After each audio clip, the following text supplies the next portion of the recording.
നമസ്കാരം. ഷെക്കൈന ബിഗ് ഡിബേറ്റിലേക്ക് സ്വാഗതം. കഴിഞ്ഞ 10 ദിവസമായി കേരളത്തിലെ ഒരു കൂട്ടം ആളുകൾ വലിയ നെട്ടോട്ടത്തിലാണ്. തീവ്രവാദത്തിനെതിരെ നട്ടലോടെ നിലപാടെടുത്ത പാലാ രൂപതാധ്യക്ഷൻ മാർ ജോസഫ് കല്ലറങ്ങാട്ടിൻ്റെ പ്രസ്താവന പിൻവലിപ്പിക്കുക, പിതാവിനെ കൊണ്ട് മാപ്പ് പറയിപ്പിക്കുക എന്നതൊക്കെയാണ് അവരുടെ ലക്ഷ്യം.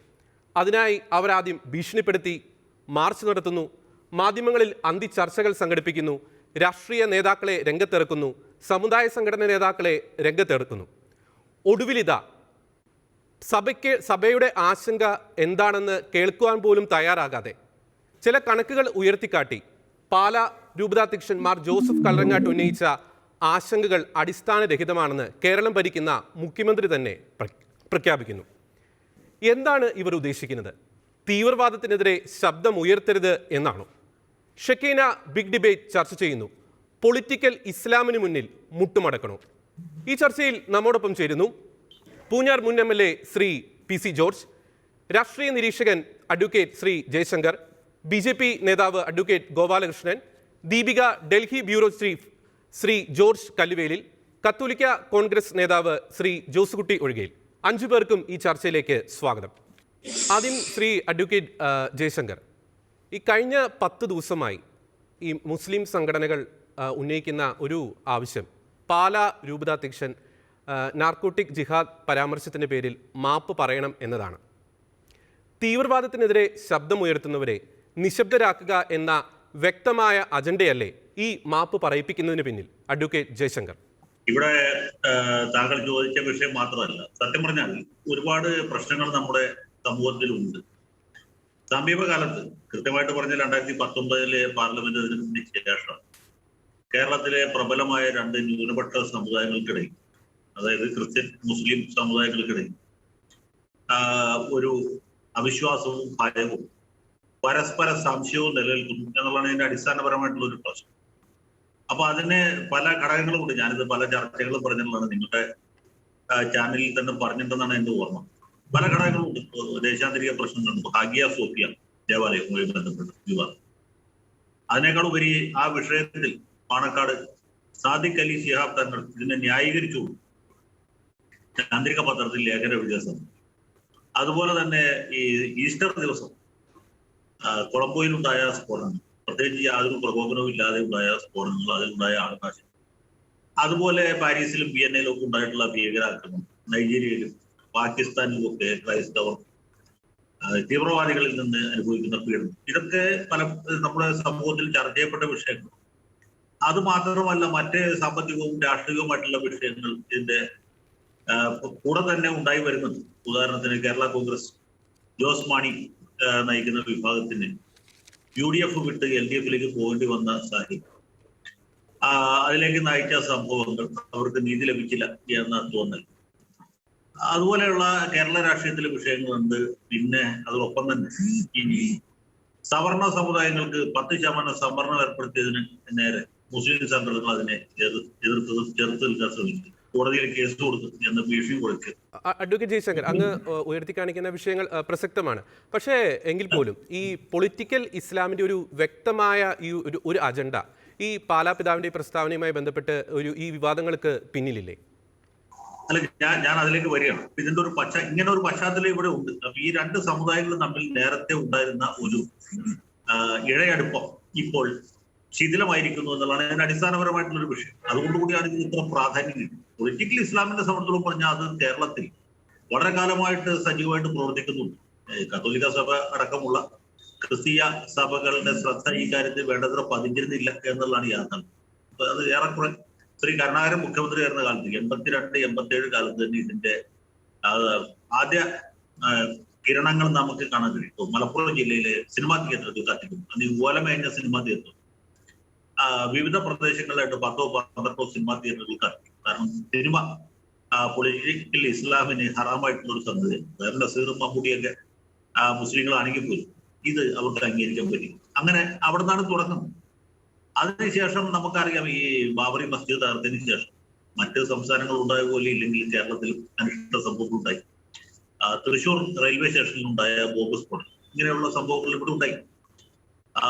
മലയാളികളായ ഒരുപാട് പേര് ഈ ലഷ്കർ ഇ തോയ്ബ എന്നൊക്കെ പറഞ്ഞ പോലുള്ള സംഘടനകളിൽ ചേർന്നു. പിന്നെ സിമിയുടെ പ്രവർത്തകർ ധാരാളം പേരുണ്ട്. കുറെ പേരൊക്കെ മുസ്ലിം ലീഗിലേക്കോ അല്ലെങ്കിൽ മറ്റു പാർട്ടികളിലേക്കും ഭരണഘടന അനുസൃതമായി പ്രവർത്തിക്കുന്ന പാർട്ടികളിലേക്ക് തിരിച്ചു വന്നു. ഇപ്പൊ കേരളത്തിൽ ഇത് അധികം ശക്തി പ്രാപിക്കാഞ്ഞതിന്റെ ഒരു കാരണം ഇവിടെ മുസ്ലിം ലീഗിന് കേരള രാഷ്ട്രീയത്തിൽ ഉണ്ടായിരുന്ന ഒരു വലിയ പ്രാമാണ്യവും അതുകൊണ്ട് തന്നെ ഒരു തീവ്രവാദത്തിലേക്ക് അധികം പോകാതെ മിതവാദ സമീപനം പുലർത്തുന്നു, ഭരണഘടന അനുസരിച്ച് പ്രവർത്തിക്കുന്നു, വ്യവസ്ഥാപിതമായ ഒരു രാഷ്ട്രീയ പാർട്ടി അവര് മുസ്ലിം സമുദായത്തിന്റെ താല്പര്യങ്ങൾ ഏറ്റെടുക്കുകയും സംരക്ഷിക്കുകയും ചെയ്തതുകൊണ്ട് കേരളത്തിൽ ആ ഒരു വികാരം അത്ര ശക്തമായില്ല, അല്ലെങ്കിൽ നമ്മൾ പ്രകടമായില്ല എന്നുള്ളതാണ് യാഥാർത്ഥ്യം. ഇപ്പോൾ സംഭവിച്ചിട്ടുള്ള ഒരു കാര്യം എന്ന് വെച്ചാൽ പൊളിറ്റിക്കൽ ഇസ്ലാം കൂടുതൽ വിസിബിളായി. അതിന്റെ ഒരു കാരണം ഈ 2014 BJP വലിയ ഭൂരിപക്ഷത്തോടെ അധികാരത്തിൽ വന്നു. 2019 ഇവരുടെ എല്ലാ പ്രതീക്ഷകളെയും കവച്ചു വെക്കുന്ന രീതിയിൽ വലിയ ഒരു മുന്നേറ്റം അവർക്ക് നടത്താൻ കഴിയും. ഇവര് ഈ മുസ്ലിം സമുദായത്തിൽപ്പെട്ട ആളുകൾ പ്രത്യേകിച്ച് ചെറുപ്പക്കാർ വളരെ നിരാശരായി, ഹതാശരായി. മാത്രമല്ല മുസ്ലിം ലീഗ് പാർട്ടിയിൽ നമുക്കറിയാം സമീപകാലത്ത് ശിഥിലമായി. മുസ്ലിം ലീഗിന് പഴയ ഒരു മേൽക്കോയ്മ ഇപ്പൊ അവകാശപ്പെടാൻ പറ്റിയത്. ഇപ്പൊ മുസ്ലിം ലീഗ് പറഞ്ഞാൽ കുഞ്ഞാലിക്കുട്ടി സാഹിബോ അല്ലെങ്കിൽ പാണക്കാട് ഹൈദരാലി തങ്ങളോ പിടിച്ചാലും കിട്ടാത്തൊരു നിലയിലേക്ക് കുറച്ചു പേരുന്നുണ്ട്. പിന്നെ നമുക്കറിയാം ഈ തീവ്രവാദ പ്രവർത്തനങ്ങൾ വളരെ കാലങ്ങളായിട്ട് ഇവിടെ നടക്കുന്നുണ്ട്.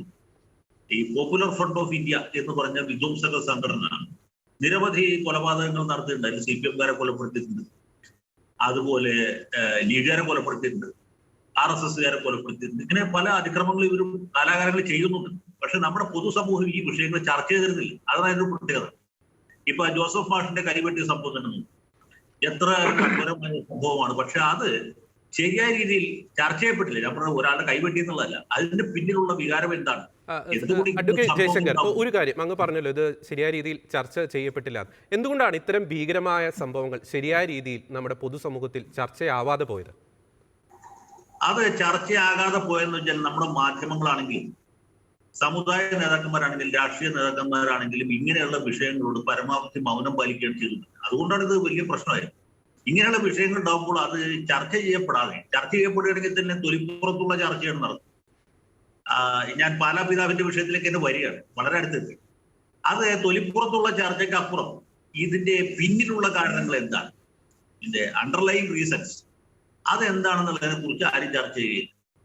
അതുകൊണ്ടാണ് ഇപ്പൊ ജോസഫ് മാഷിന്റെ കൈവെട്ടി, ഏതോ ചില പോകരുകൾ ഒരാളുടെ കൈവെട്ടി എന്നുള്ളതിന് അപ്പുറത്തേക്ക് കേരളത്തിൽ ഈ തീവ്രവാദ പ്രവർത്തനം എന്തുമാത്രം ശക്തമായിരിക്കുന്നു, ഇതിന്റെ നീരാളി കൈകൾ എവിടെ ഒരു എത്തിയിരിക്കുന്നു എന്നുള്ളതിനെ കുറിച്ച് ശരിയായ രീതിയിലുള്ള ഒരു ചർച്ച ഉണ്ടായില്ല. പിന്നെ ഒരു കാര്യം കൂടി എടുക്കുന്നു, ആ സന്ദർഭത്തിൽ തന്നെ മുസ്ലിം ലീഗ് മുൻകൈയെടുത്ത് കോട്ടക്കൽ വെച്ച് വലിയ ഒരു സമുദായ സംഗമം സംഘടിപ്പിച്ചു. വിവിധ മുസ്ലിം സംഘടനകളെ കൂട്ടിച്ചേർന്നു.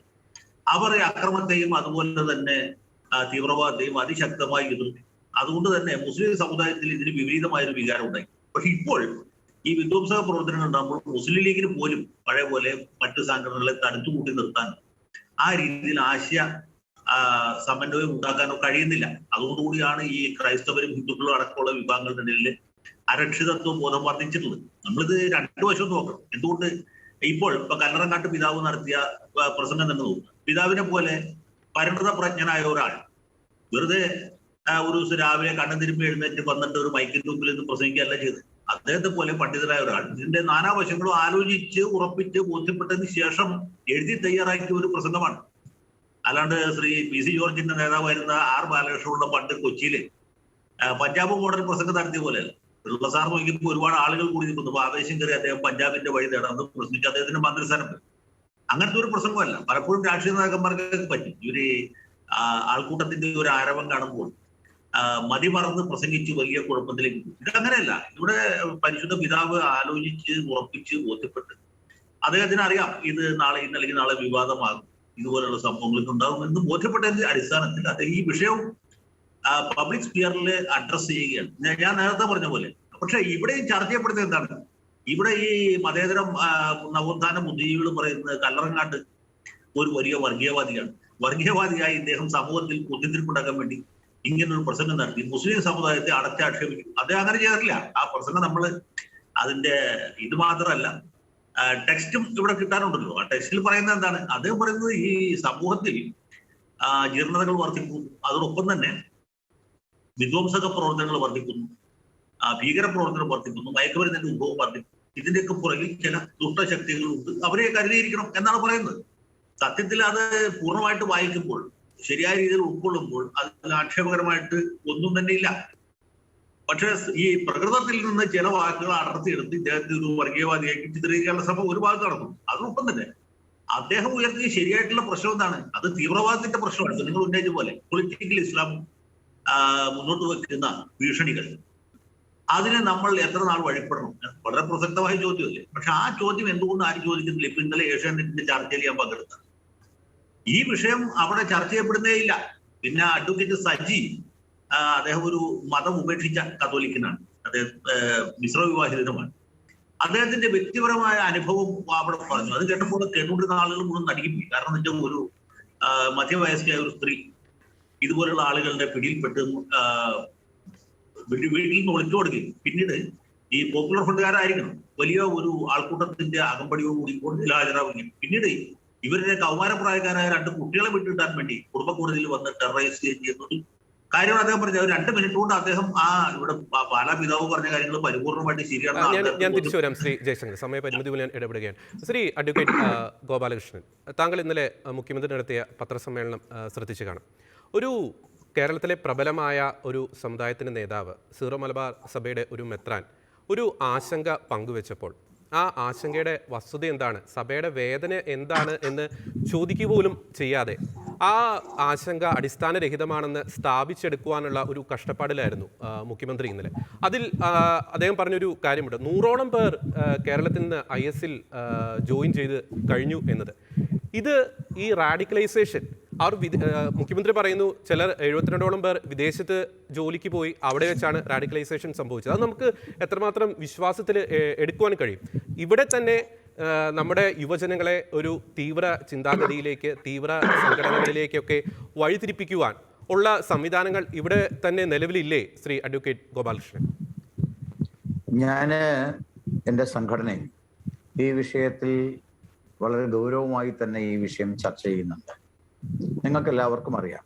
മാത്രമല്ല, ഷക്കീന ചാനൽ ഇതിനു മുമ്പ് ഞാൻ നിങ്ങളുടെ ചാനൽ ചർച്ചയിൽ വന്ന സമയത്ത് അന്ന് പ്രധാനപ്പെട്ട ചർച്ച സ്കോളർഷിപ്പുമായി ബന്ധപ്പെട്ട് 80:20 ആയിരുന്നു. നിങ്ങൾക്ക് ഓർമ്മയുണ്ടാവും എന്ന് ഞാൻ വിചാരിക്കുന്നു. അത് ആ ചർച്ചയിൽ ഞാൻ വളരെ കൃത്യമായ ഒരു കാര്യം പറഞ്ഞിരുന്നു.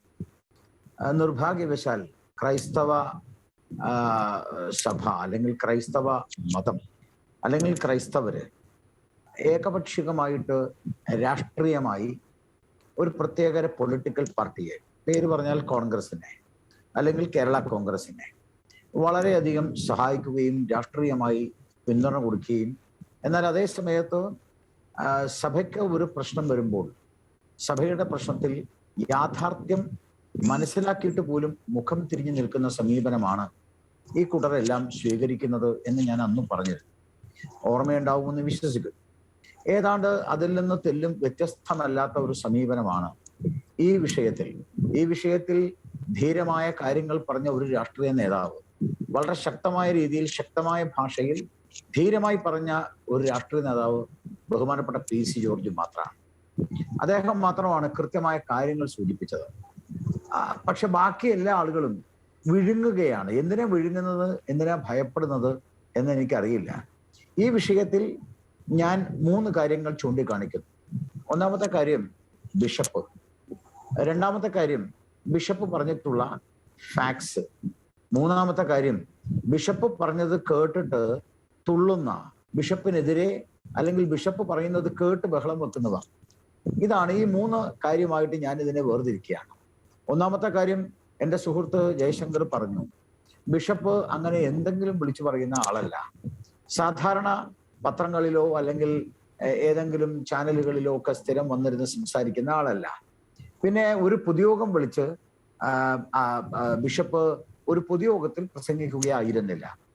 ബിഷപ്പ് ചെയ്തത് തൻ്റെ ഇടവകയിലെ ഏറ്റവും കൂടുതൽ ക്രിസ്ത്യാനികളുള്ള ഒരു പള്ളിയിൽ, അതും ഒരു വിശേഷാൽ സ്ത്രീകളുമായി ബന്ധപ്പെടുന്ന, അമ്മമാരുമായി ബന്ധപ്പെടുന്ന, കുടുംബിനികളുമായി ബന്ധപ്പെടുന്ന ഒരു വലിയ സദസ്സിൽ ആ കുടുംബിനിയോട്, തൻ്റെ സഭയിലെ കുടുംബിനികളോട് അല്ലെങ്കിൽ തൻ്റെ സഭയിലെ അമ്മമാരോട്, സഹോദരിമാരോട്, നിങ്ങൾ ശ്രദ്ധിക്കണം നിങ്ങളുടെ കുട്ടികളെ, കാരണം അപകടകരമായ പല കാര്യവും ഇന്ന് സമൂഹത്തിൽ ഉണ്ട്, അത് ശ്രദ്ധിക്കണം നിങ്ങൾ എന്ന് ഒരു പിതാവ് എന്ന നിലയിൽ, ഒരു സഭയുടെ മേലധ്യക്ഷൻ എന്ന നിലയിൽ, ഒരു സഭയുടെ പരമോന്നത അധികാരി എന്ന നിലയിൽ ആ സഭയിലുള്ള അമ്മമാരോടും സഹോദരിമാരോടും ഇങ്ങനെ കാര്യം പറയാനുള്ള അവകാശം ഒരു സഭയുടെ അധ്യക്ഷനില്ലേ?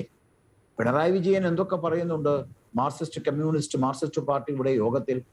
അബ്ദുള്ളക്കുട്ടി പറഞ്ഞിട്ടുണ്ടല്ലോ, പിണറായി വിജയൻ പറഞ്ഞത് തല്ലിക്കൊന്ന് കത്തിക്കൊണ്ട് വെട്ടിക്കൊല്ലേണ്ട ആവശ്യമില്ല RSSകാരെ, അങ്ങനെ കൊന്നിട്ട് ഉപ്പിലിട്ട് മൂടിയാൽ മതി എന്ന് സ്റ്റഡി ക്ലാസ്സിൽ എന്നെ പഠിപ്പിച്ചിട്ടുണ്ട് എന്ന് അബ്ദുള്ളക്കുട്ടി പറഞ്ഞിട്ടുണ്ടല്ലോ. അപ്പൊ വാസ്തവത്തിൽ ഇതൊക്കെ ഈ നമ്മളുടെ വീട്ടിൽ നമ്മുടെ അച്ഛനും അമ്മയും നമ്മുടെ കുട്ടികളെ, ഇപ്പൊ ഞാനൊരു അച്ഛനാണ്, എനിക്കൊരു മകളുണ്ട്. വാസ്തവത്തിൽ ഈ ചർച്ച ചെയ്യുന്ന സമയത്ത് എൻ്റെ നെഞ്ചു പിടയ്ക്കുകയാണ്.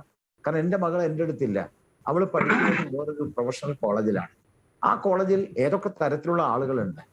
എൻ്റെ മോളായിട്ട് തന്നെ തിരിച്ചു വരണമേ എന്ന് പ്രാർത്ഥിക്കുന്ന ആളാണ് ഞാൻ. എന്നെ പോലെ നൂറുകണക്കിന് അച്ഛനും അമ്മയും ഈ നാട്ടിലുണ്ട്.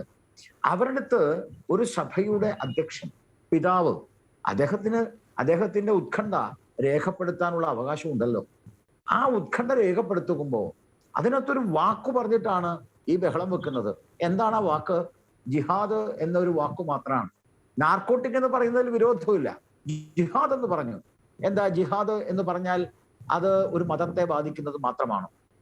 അങ്ങനെയാണെങ്കിൽ മറ്റു പലതും പറയേണ്ടി വരും. നാർക്കോട്ടിക് ജിഹാദ് എന്ന് പറയുന്നത് ഇന്ന് ലോകത്തുണ്ട്, അത് ഇന്ത്യയിലുണ്ട്. നാർക്കോട്ടിക് ജിഹാദ് എന്ന അടിസ്ഥാനപരമായിട്ടുള്ള ഈ വിഷയത്തിന്റെ കാതലുമായി ബന്ധപ്പെട്ട് FIR ഉണ്ട്, കേസുണ്ട്. പഞ്ചാബ് കോടതിയിൽ കേസ് നിലനിൽക്കുന്നുണ്ട്. അഡ്വക്കേറ്റ് ഗോപാലകൃഷ്ണൻ, ഒരു കാര്യം അങ്ങ് പറഞ്ഞതുമായി ബന്ധപ്പെട്ട് കൂട്ടിച്ചേർത്ത് ഞാൻ പറയുകയാണ്. ഈ ജിഹാദ് എന്ന വാക്ക്, നാർക്കോട്ടിക് ജിഹാദ് എന്ന വാക്ക് അന്താരാഷ്ട്ര മാധ്യമങ്ങൾ അൽ ജസീറ, അൽ അറേബ്യ, അതോടൊപ്പം ഐക്യരാഷ്ട്രസഭ ചൂണ്ടിക്കാണിച്ചിട്ടുള്ളതാണ് അല്ലെ? അതെ. അപ്പൊ ഞാനതാ വരുന്നേ. അത് പഞ്ചാബ് കോടതിയിൽ കേസുണ്ട്. നാർക്കോട്ടിക് ജിഹാദ് എന്ന് പറഞ്ഞ് പഞ്ചാബ് കോടതിയിൽ കേസുണ്ട്. ഇന്ത്യൻ എക്സ്പ്രസും ഹിന്ദുവും നാർക്കോട്ടിക് ജിഹാദിന്റെ പേരിൽ റംസാൻ എന്ന് പറയുന്ന ആളെ അറസ്റ്റ് ചെയ്തിട്ടുണ്ട്. And he's the main accused of narcotic jihad എന്ന് പറഞ്ഞ് പത്രത്തിൽ വന്നിട്ടുണ്ട്. എന്താ ഇവരെല്ലാവരും പോയിട്ട് ഹിന്ദു പത്രത്തിനെതിരെയും ഇന്ത്യൻ എക്സ്പ്രസ് പത്രത്തിനെതിരെയും പഞ്ചാബിലെ കോടതിക്കെതിരെയും സമരം നടത്തുന്നുണ്ടോ? ഇപ്പൊ ജിഹാദ് എന്നൊരു വാക്ക് പറഞ്ഞുകൊണ്ട് ഇത്രയും വലിയ ഒരു പരമോന്നത പദവിയിലിരിക്കുന്ന ഒരു വ്യക്തിത്വം തന്റെ സഭയിലെ ആളുകളോട് ശ്രദ്ധിക്കണം കുഞ്ഞുങ്ങളെ എന്ന് പറയുമ്പോൾ അതിന് ഇത്തരം ബഹളം വെക്കുന്നത് എന്തിനാണ്? അപ്പൊ വാസ്തവത്തിൽ ബിഷപ്പ് ആര്? ബിഷപ്പ് പറഞ്ഞത് എവിടെ? ബിഷപ്പ് എന്താണ് പറഞ്ഞത്? ബിഷപ്പ് പറയാനുള്ള സാഹചര്യം എന്ത്? ഇതാണ് ഒന്നാമത്തെ കാര്യം. അതിനകത്ത് അത് വളരെ വ്യക്തമാണ്. പറയേണ്ട സ്ഥലത്ത് മാത്രമേ അദ്ദേഹം പറഞ്ഞിട്ടുള്ളൂ, പറയേണ്ട ആള് മാത്രമാണ് അദ്ദേഹം പറഞ്ഞു. ഇനി എന്താണ് അദ്ദേഹം പറഞ്ഞത്? അദ്ദേഹം പറഞ്ഞ ഫാക്സ്, ഒരു ഫാക്സ് മാത്രം അദ്ദേഹം മുന്നോട്ട് വെച്ചു. എനിക്ക് അത്ഭുതം തോന്നി. കഴിഞ്ഞ ദിവസം ഏഷ്യാനെറ്റിലെ ചർച്ച, എനിക്ക് തോന്നുന്നു എന്റെ സുഹൃത്ത് ജയശങ്കർ അതിൽ പങ്കെടുത്തിരുന്നു. ആ ചർച്ചയിൽ ആ ഏഷ്യാനെറ്റിന്റെ അവതാരം ചോദിക്കാണ്, എവിടെയാണ് narcotic jihad? You should prove narcotic jihad. അങ്ങനെ ഒരു നാർക്കോട്ടിക് ജിഹാദ് ഉണ്ട് എന്ന് നിങ്ങൾക്ക് തെളിവുണ്ടോ? ഞാൻ 2019 ജൂൺ മാസം 25 ഇതേ ഏഷ്യാനെറ്റ് കോഴിക്കോട് കൊല്ലം സ്വദേശിയായ ഒരു സ്ത്രീയെ കോഴിക്കോട്ടേക്ക് ഈ വാട്സാപ്പ് വഴി മെസ്സേജ് അയച്ച് ആ സ്ത്രീയുമായി പ്രണയത്തിലായി, ആ സ്ത്രീയെ പ്രണയം നടിച്ച് വിളിച്ച് ആ സ്ത്രീയെ കോഴിക്കോട്ട് കൊണ്ടുവന്ന് ആ സ്ത്രീക്ക് ലഹരി അതായത് മധുരപാനീയത്തിൽ ലഹരി കൊടുത്ത്, ജ്യൂസില് ലഹരി കൊടുത്ത് 3 പേർ ബലാത്സംഗം ചെയ്തു. ആ 3 പേരും ഒരു പ്രത്യേക മതവിഭാഗത്തിൽപ്പെട്ട ആളാണ്. അവസാനം ബലാത്സംഗം ചെയ്തതിനു ശേഷം ഈ സ്ത്രീയുടെ നഗ്നഭാഗങ്ങൾ ഫോട്ടോ എടുത്തു. ബലാത്സംഗം ചെയ്ത് ഭാഗങ്ങൾ ഫോട്ടോ എടുത്തതിന് ശേഷം ഇവർക്ക് ബോധം വന്നപ്പം ഫോട്ടോ കാണിച്ചു കൊടുത്തിട്ട് പറയാണ്, നിങ്ങൾ ഇസ്ലാം ആവണം, നിങ്ങൾ മതപരിവർത്തനം ചെയ്യണം. She was a Christian. എന്റെ കയ്യിൽ എന്റെ whole document was with me. ഇത് പബ്ലിഷ് ചെയ്തത്, ഇത് വെളിയിൽ കൊണ്ടുവന്നത് ഏഷ്യാനെറ്റാണ്. 2019 ജൂൺ മാസം 25 ഏഷ്യാനെറ്റാണ് ഈ സാധനം പറഞ്ഞത്. ഞാനതിന്റെ വിത്ത് എവിഡൻസ് അടക്കം പറയാം. അപ്പോൾ അതേ ഏഷ്യാനെറ്റാണ്. എന്നിട്ട് ആ ഏഷ്യാനെറ്റ് പറയുന്നു, ഇതെല്ലാം ചെയ്തതിന് ശേഷം മതപരിവർത്തനത്തിന് വേണ്ടി നിർബന്ധിക്കുന്നു ആ സ്ത്രീയെ. അവര് ഇത് കഴിഞ്ഞപ്പോ ഈ കാര്യം മുഴുവൻ അവർ തുറന്ന് ഏഷ്യാനെറ്റിനോട് പറഞ്ഞു. ഏഷ്യാനെറ്റ് അത് പബ്ലിഷ് ചെയ്തു. അപ്പൊ ഇങ്ങനെ ഞാൻ ചോദിക്കട്ടെ, ബലാത്സംഗം ചെയ്യാൻ ആഗ്രഹിക്കുന്ന ആളുകൾ എന്തിനാ മതപരിവർത്തനത്തിന് വേണ്ടി ഫോട്ടോ എടുക്കുന്നത്? ഇനിയും ഫോട്ടോ എടുത്തിട്ട് രസിക്കാനാണെങ്കിൽ അവരെന്തിനാ മതപരിവർത്തനം നടത്തണമെന്ന് പറയുന്നത്? ഇപ്പൊ ദീപ ചെറിയാന്റെ കാര്യം നമുക്കറിയാം, അനൂജയുടെ കാര്യം നമുക്കറിയാം. അതുപോലെ കേരളത്തിലെ എത്ര സംഭവങ്ങൾ. അപ്പൊ ഈ സംഭവം ഇല്ല ഇങ്ങനൊരു സാധനം ഇല്ല. എന്നിട്ട് പറയുന്നത് കഞ്ചാവ് വെക്കുന്നുണ്ട്, മയക്കുമരുന്ന് വെക്കുന്നുണ്ട്. എന്റെ പൊന്നു ബഹുമാനപ്പെട്ട മുഖ്യമന്ത്രി, എനിക്ക് പറയാനുള്ളത് കഞ്ചാവ് വെക്കുന്നതും മയക്കുമരുന്ന് വെക്കുന്നതും വേറെ. മയക്കുമരുന്നും കഞ്ചാവും ഒന്നും അല്ല. ഇതൊക്കെ കൊടുത്ത് വശംവദയാക്കി മതപരിവർത്തനം ചെയ്യുന്ന സംഭവങ്ങൾ കേരളത്തിൽ ഉണ്ടായിട്ടുണ്ടോ ഇല്ലയോ? ഇല്ല എന്ന് പറയുകയാണെങ്കിൽ നിങ്ങൾ തിരുവനന്തപുരം വരെ വരിക. അവിടെ ആർഷവിദ്യാപീഠം എന്ന് പറയുന്ന സ്ഥാപനമുണ്ട്. അവിടെ ധാരാളം ആളുകൾ, ഇന്ന് സ്ത്രീകൾ, അവർ പല കാര്യവും മനസ്സിലാക്കി തിരിച്ചു വന്നവരുണ്ട്. അവരോട് ചോദിക്ക്. അടുത്ത ഘട്ടത്തിൽ തിരിച്ചു വരാം. സമയപരിമിതി പോലെ ഒരു മിനിറ്റ് ഞാൻ തീർക്കാം. അപ്പൊ മൂന്നാമത്തെ കാര്യം എന്ന് പറയുന്നത്, ഇതൊന്നും മനസ്സിലാക്കാതെയാണ് ഈ ആളുകൾ ബഹളം വെക്കുന്നത്. അത് ഇടതുപക്ഷമായാലും ശരി, വലതുപക്ഷമായാലും ശരി. ഞാൻ ഇന്നലത്തെ മുഖ്യമന്ത്രിയുടെ ഒരു പ്രസ്താവന, അത് നിങ്ങൾ ചോദിച്ചതുകൊണ്ട് അതിനകത്തൊരു കാര്യം, അത് ബഹുമാനപ്പെട്ട മറ്റ് പാനലുള്ള ആളുകൾ സൂചിപ്പിക്കട്ടെ. പക്ഷെ ഞാൻ പറയാൻ ആഗ്രഹിക്കുന്നത്, ഇന്നലെ മുഖ്യമന്ത്രി പറഞ്ഞത് 100ഓളം ആളുകൾ പോയി, 28ഓളം ആളുകൾ കേരളത്തിൽ മതപരിവർത്തനത്തിന് വിധേയമായതിനു ശേഷം ഭീകര സംഘടനയിലേക്ക് പോയി. അപ്പൊ അതിനർത്ഥം എന്താ? എനിക്ക് അത്ഭുതം തോന്നുകയാണ്. മുഖ്യമന്ത്രി സമ്മതിച്ചിരിക്കുന്നു മതപരിവർത്തനം, മുഖ്യമന്ത്രി സമ്മതിച്ചിരിക്കുന്നു മതപരിവർത്തനവുമായി ബന്ധപ്പെട്ട് ഭീകര പ്രവർത്തനം കേരളത്തിലുണ്ട്, മുഖ്യമന്ത്രി സമ്മതിച്ചിരിക്കുന്നു ഭീകര പ്രസ്ഥാനങ്ങൾ ഒളിഞ്ഞും തെളിഞ്ഞും പ്രവർത്തിക്കുന്നുണ്ട്. ഇതിന്റെ പേരിലെ ജിഹാദ് എന്നുള്ള കാര്യം, അതിന് മുഖ്യമന്ത്രി നാർക്കോട്ടിക് ജിഹാദ് ഇല്ല എന്നൊരു ഭാഗത്ത് പറയാ, മറുഭാഗത്ത് വളരെ കൃത്യമായിട്ട് ഭീകരവാദ പ്രസ്ഥാനങ്ങൾ എന്ന് പറഞ്ഞാൽ മുൻ DGP-മാർ പറഞ്ഞത് ശരിയാണ്. ഭീകരവാദ പ്രസ്ഥാനങ്ങളിലേക്ക് കയറുന്നതിന് മുമ്പ് മതപരിവർത്തനം ചെയ്തുകൊണ്ടാണ് പോകുന്നത്. ഗോപാലകൃഷ്ണൻ, ഞാൻ തിരിച്ചു വരാം. ശ്രീ PC ജോർജ്, ഇന്നലെ മുഖ്യമന്ത്രി പത്രസമ്മേളനത്തിൽ പറഞ്ഞ പ്രധാനപ്പെട്ട 3 പോയിന്റ്: ഒന്ന്, ഇസ്ലാം മതത്തിലേക്ക് ക്രിസ്തു മതത്തിൽ നിന്ന് നിർബന്ധിത മതപരിവർത്തനം നടക്കുന്നതിൽ യാതൊരു അടിസ്ഥാനവുമില്ല. 2, പ്രണയക്കുരുക്കിൽപ്പെടുത്തി പെൺകുട്ടികളെ തീവ്രവാദ സംഘടനകളിലേക്ക് കൊണ്ടുപോകുന്ന ആശങ്കയ്ക്ക് അടിസ്ഥാനമില്ല. 3, നാർക്കോട്ടിക് ജിഹാദിന് അടിസ്ഥാനമില്ല. കഴിഞ്ഞ ആഴ്ച നമ്മൾ ചർച്ച സംഘടിപ്പിച്ചിരുന്നു. CPM തന്നെ അവരുടെ ഒരു കൈപ്പുസ്തകത്തിൽ പ്രൊഫഷണൽ കോളേജുകൾ കേന്ദ്രീകരിച്ച് പെൺകുട്ടികളെ തീവ്രവാദ സ്വഭാവത്തിലേക്ക് ബോധപൂർവം വഴിതിരിച്ചു വിടുവാനുള്ള ശ്രമങ്ങൾ നടക്കുന്നു എന്ന് CPM തന്നെ വ്യക്തമാക്കിയതാണ്. മുഖ്യമന്ത്രിയുടെ ഈ നിലപാട് മാറ്റത്തിന് പിന്നിലെ കാരണം എന്താണ്? മുഖ്യമന്ത്രി ഇന്നലെ കുറെ ഡേറ്റയൊക്കെ അവതരിപ്പിച്ചു. അതിൽ എന്തെങ്കിലും വാസ്തവമുണ്ടോ ശ്രീ PC ജോർജ്? ഇതുപോലൊരു നുണയും കേരള സംസ്ഥാനത്ത് ഉണ്ടായിട്ടില്ല എന്നാണ് ആദ്യം എനിക്ക് പറയാൻ. ആ വാക്ക് പറയേണ്ടി വന്ന ദുഃഖമുണ്ട് നമ്മുടെ മുഖ്യമന്ത്രിയെ പറ്റി. നമ്മുടെ ബഹുമാനപ്പെട്ട ഗോപാലകൃഷ്ണൻ, അതുപോലെ പ്രിയനായ നമ്മുടെ ജയശങ്കറും ഒക്കെ പറഞ്ഞ് കേട്ടല്ലോ. നമ്മള് വളരെ സത്യസന്ധമായിട്ടല്ലേ ജയശങ്കർ പറഞ്ഞത്? വളരെ സത്യസന്ധമായ കണക്കല്ലേ ബഹുമാനപ്പെട്ട ഗോപാലകൃഷ്ണനോട് വെച്ചത്? ഇനി ഇതെന്താ തെളിവ് വേണ്ടേ കൂടുതൽ? എനിക്ക് മനസ്സിലാത്ത ഒരു കാര്യം, പിണറായി വിജയൻ എന്ത് പറയാം, എന്ത് വിവരക്കേടും പറയാം. എന്റെ ഒരു സങ്കടം കൂടി ഞാൻ പറയാം. ഗോപാലകൃഷ്ണൻ എന്ന് പറയുന്നവരെ അച്ഛന്റെ വേദന ഇപ്പൊ കേട്ടല്ലോ നമ്മള്. അദ്ദേഹത്തിന് മനസ്സ് പടയ്ക്കുക, മകൾ പഠിച്ചു. ഇന്നലെ കൃഷ്ണകുമാർ എന്ന് പറയുന്ന കേരളത്തെ അറിയപ്പെടുന്ന ഒരു സീരിയൽ നടൻ ഇവിടെ വന്നു. അദ്ദേഹം വേദനയോട് പറഞ്ഞ ഒരു സംഭവം കൂടെ പറയാൻ ആഗ്രഹിക്കുക. അദ്ദേഹത്തെ മക്കള് 4 പെൺമക്കളാണ്, 4 സുന്ദരികളായ പെൺകുഞ്ഞുങ്ങൾ. ഒരു ദിവസം രാത്രി ഒരുത്തൻ വരുന്ന തലമുറയെല്ലാം നീട്ടി ഒരുത്തൻ ആ ഗേറ്റ് റോഡിനോട് ചേർന്ന ഗേറ്റിൽ നിന്ന് ഗേറ്റിട്ട് ഭയങ്കരമായിട്ട് അടിക്കുക. ഉടനെ മോളിൽ നിന്ന് ഈ ഇദ്ദേഹം നമ്മുടെ കൃഷ്ണകുമാർ പറഞ്ഞു, എന്താ ബഹളം, എന്താ അവിടെ എന്ന് ചോദിച്ചു. വാതിൽ തുറക്കണമെന്ന് പോയി ബഹളം. അപ്പം താഴത്തെ നില കുഞ്ഞുങ്ങള്, പെൺകുട്ടികളല്ലേ, വാതിൽ തുറന്നിരിക്കുക. പെൺകുട്ടികളെല്ലാം പ്രായ പെൺകുട്ടികളാ. ഇവൻ അപ്പം ഇവള് പോടാന്ന് ഇങ്ങനെ വിളിച്ചു പറഞ്ഞു കൃഷ്ണകുമാർ. ഇവൻ നേരെ മതിയാടി മതിയോ അകത്ത് കയറി കഴിഞ്ഞപ്പോഴത്തേന് പെണ്ണുങ്ങൾ വേഗം കഥ കടച്ചു. പെണ്ണുങ്ങൾ കഥ കടച്ച് കുറ്റിയിട്ടപ്പോഴത്തേക്ക് ഇവൻ അത് ചവിട്ടി പറിക്കുക. അത് അച്ഛനുണ്ടെന്ന് അറിഞ്ഞുകൊണ്ട് തന്നെ റൗഡിസം നടത്തുകണവൻ. അപ്പൊ നാട്ടുകാരെല്ലാം ഓടിക്കൂടി കൈകാര്യം ചെയ്തു. പോലീസ് വിളിച്ച താമസമാണ് നമുക്കറിയാം. ലൗകികാന്ന് പറഞ്ഞാൽ പോലീസ് വലിയ തമാശ. നമ്മുടെ പോലീസിന്റെ ഗുണം അത്, അങ്ങനെ ഒരു ഗുണം ഉണ്ടായതായി. ഏതായാലും പോലീസുകാരൊന്നും ചുവന്നുകൊണ്ട് പോയി. എന്താ രസം എന്നറിയാം? ഇപ്പൊ അവൻ എവിടെയെന്നറിയാം? അവനെ പറ്റി വേറെ രസം കൂടെ. ഇവനെ അവിടെ കൊണ്ടുപോയി കഴിയുമ്പം മലപ്പുറംകാരനാണ്. ഒരു നമ്മുടെ മുസ്ലിം എന്ന വാക്ക് ഉപയോഗിക്കുന്നില്ല, ലവ് ജിഹാദ് എന്നും പറയുന്നില്ല, ഒരു താലിബാനിസ്റ്റ് അവൻ. അർത്ഥം വിവരം മനസ്സിലായി. അവന് നല്ല കഞ്ചാവാണ്, മനസ്സിലായിരുന്നു. ഉടനെ അവന്റെ അച്ഛനെ വന്നു. അച്ഛനെ കൊണ്ട് പോലീസ് അവനെ വിട്ടയച്ചു. പോരെ, എന്തെളുപ്പം. നാട്ടുകാർ 10 തൊഴിൽ കൊടുത്തോണ്ട് അവൻ അതെങ്കിലും മിച്ചം. ചേട്ടനെ വിളിച്ചു, ഇതെന്താന്ന് അറിയണ്ടേ? ചേട്ടൻ പറഞ്ഞ് അവനെ 9 മാസമായിട്ട് എനിക്ക് യാതൊരു വിവരമില്ല, അവൻ ഇപ്പൊ വന്ന് കൂടിയിട്ടുണ്ടെന്ന് അറിയില്ല, ഇവൻ ഇങ്ങനെയാണ്, ഇവൻ മദ്യം മയക്കവർത്തൻ കഴിഞ്ഞ്. എന്നിട്ട് ആ ചേട്ടൻ വേറൊന്നും, അങ്ങനെ ഒരു നല്ല മുസൽമാൻ, അദ്ദേഹം ഒരു സത്യം പറഞ്ഞു, ഇവൻ ഡൽഹി കേന്ദ്രീകരിച്ചാണ് പ്രവർത്തിക്കുന്നത്, അവൻ എന്തിനു വേണ്ടി ചെയ്യുന്നു, എങ്ങനെ ചെയ്യുന്നു ആർക്കും അറിയത്തില്ല. അതായത് ISI ഭീകരവാദി ആയിരിക്കും അവനാണ് വന്ന് സ്വന്തം നമ്മളെ സിനിമാടനാണ് കൃഷ്ണകുമാർ അങ്ങേരുടെ വീട്ടിൽ കയറി ചെയ്ത കഴിഞ്ഞ ദിവസം. ഒന്ന് ആലോചിച്ച്, നമ്മുടെ ചാനല് മാന്യന്മാരൊക്കെ ഇറങ്ങിയിരിക്കുക, ഒന്നും ഇല്ലെന്നും പറഞ്ഞു. പിണറായി വിജയൻ ആരാ ഞാൻ ചോദിക്കട്ടെ?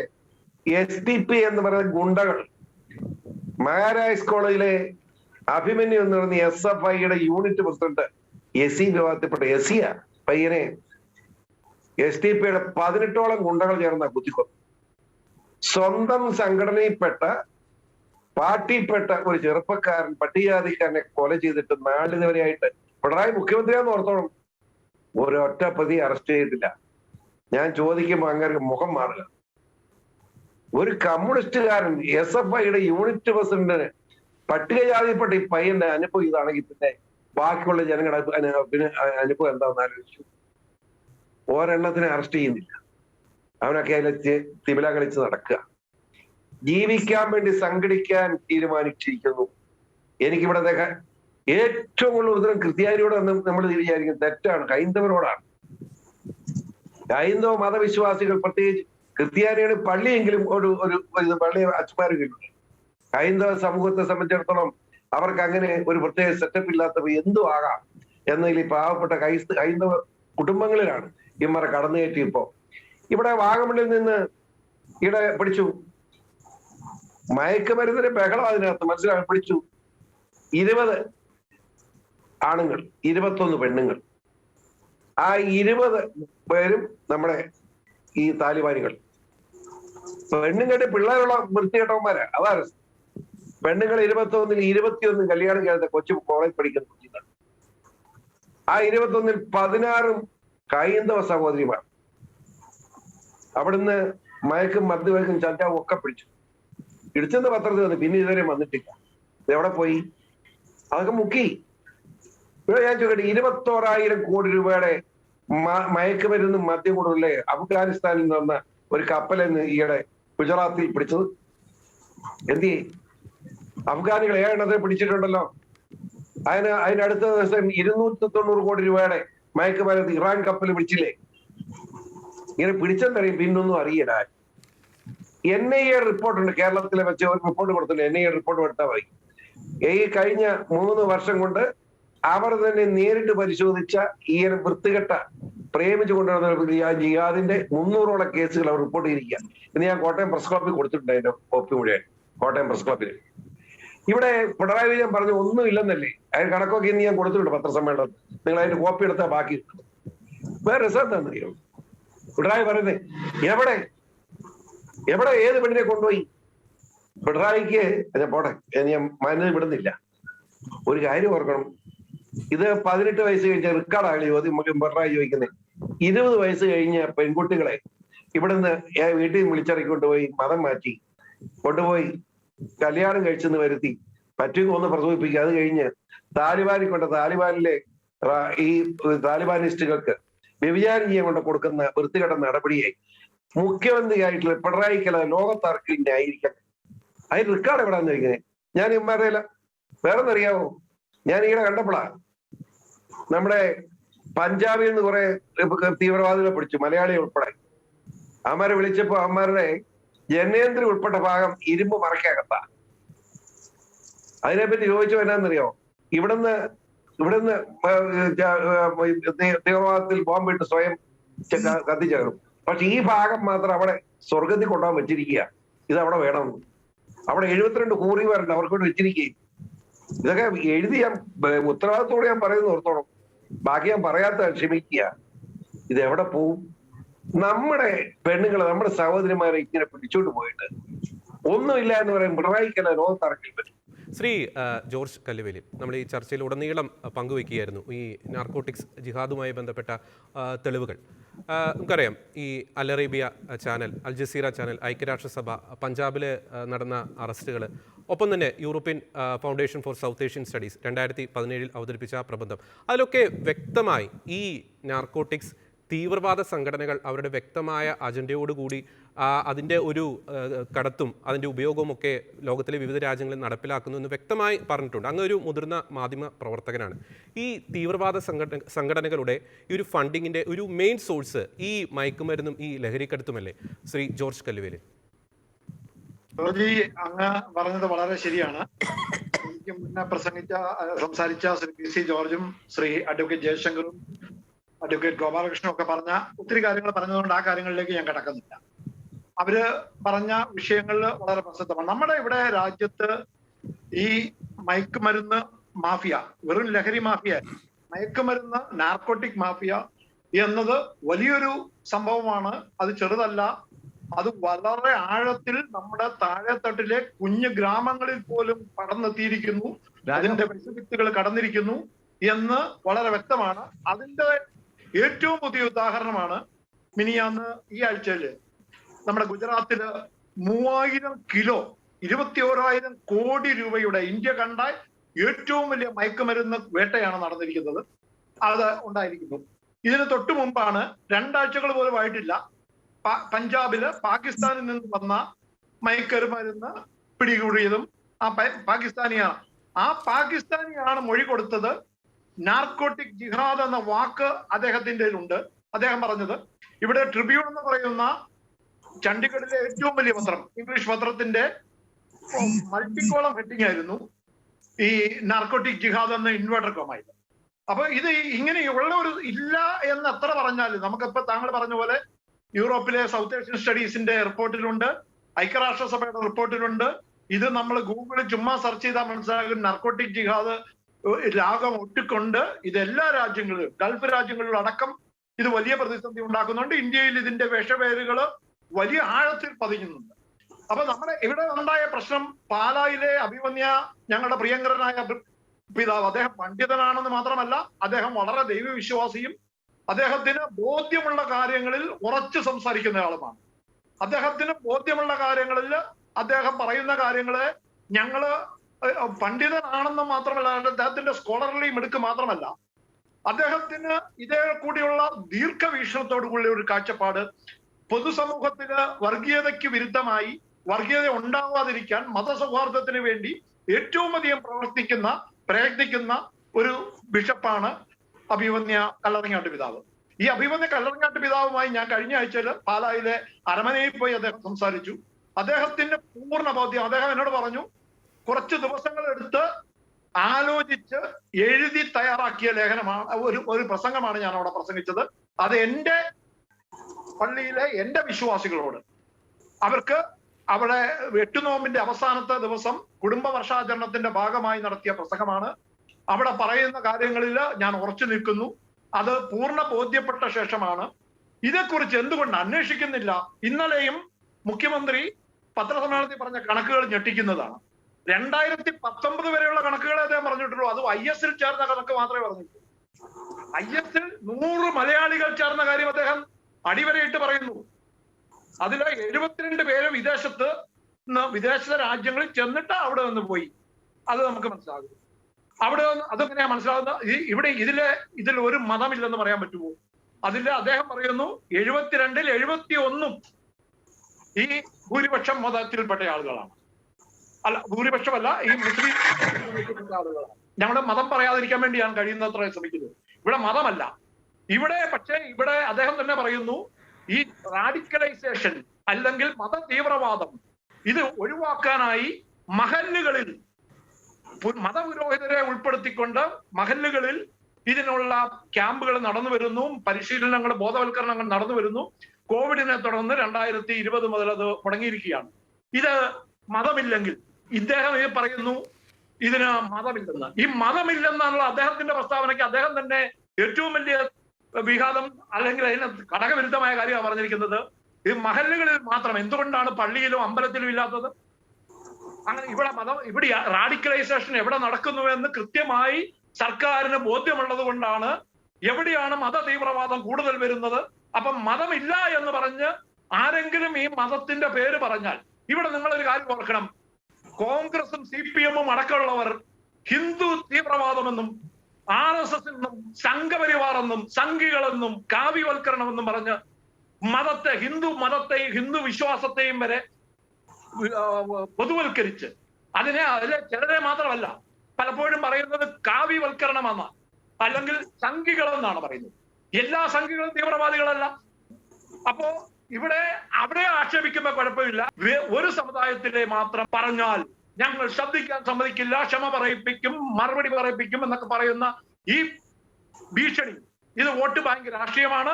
ഇതിനപ്പുറത്ത് കിടന്ന് വലിയ ഒരു ഗൂഢാലോചന ഇവിടുത്തെ മാധ്യമങ്ങളുടെ നേതൃത്വത്തിൽ നടക്കുന്നുണ്ട്. വളരെ കൃത്യമായ നിരീക്ഷണമാണ് ശ്രീ ജോർജ്. ഒരു കാര്യം കൂടി അങ്ങ് പറഞ്ഞതുമായി ബന്ധപ്പെട്ട് ഒരു കാര്യം കൂടി ഞാൻ കൂട്ടിച്ചേർക്കുകയാണ്. ഈ മയക്കുമരുന്ന് വേട്ടയിൽ അറസ്റ്റിലായവരുടെ കണക്ക്, മതം തിരിച്ചുള്ള ഒരു കണക്ക് മുഖ്യമന്ത്രി പറയുകയുണ്ടായി. പലപ്പോഴും ഈ മയക്കുമരുന്നുമായി ബന്ധപ്പെട്ട് ഈ അവസാനത്തെ കണ്ണികളാണ് അറസ്റ്റിലാകുന്നത്. അവരുടെ ഒരു ഡേറ്റ വെച്ചാണ് ഈ മതം തിരിച്ചുള്ള ഒരു കണക്കുകൾ മുഖ്യമന്ത്രി അവതരിപ്പിക്കുന്നത്. നമുക്ക് ഏറ്റവും ഒടുവിലത്തെ ഒരു ഉദാഹരണം നമുക്ക് ചൂണ്ടിക്കാണിക്കാം.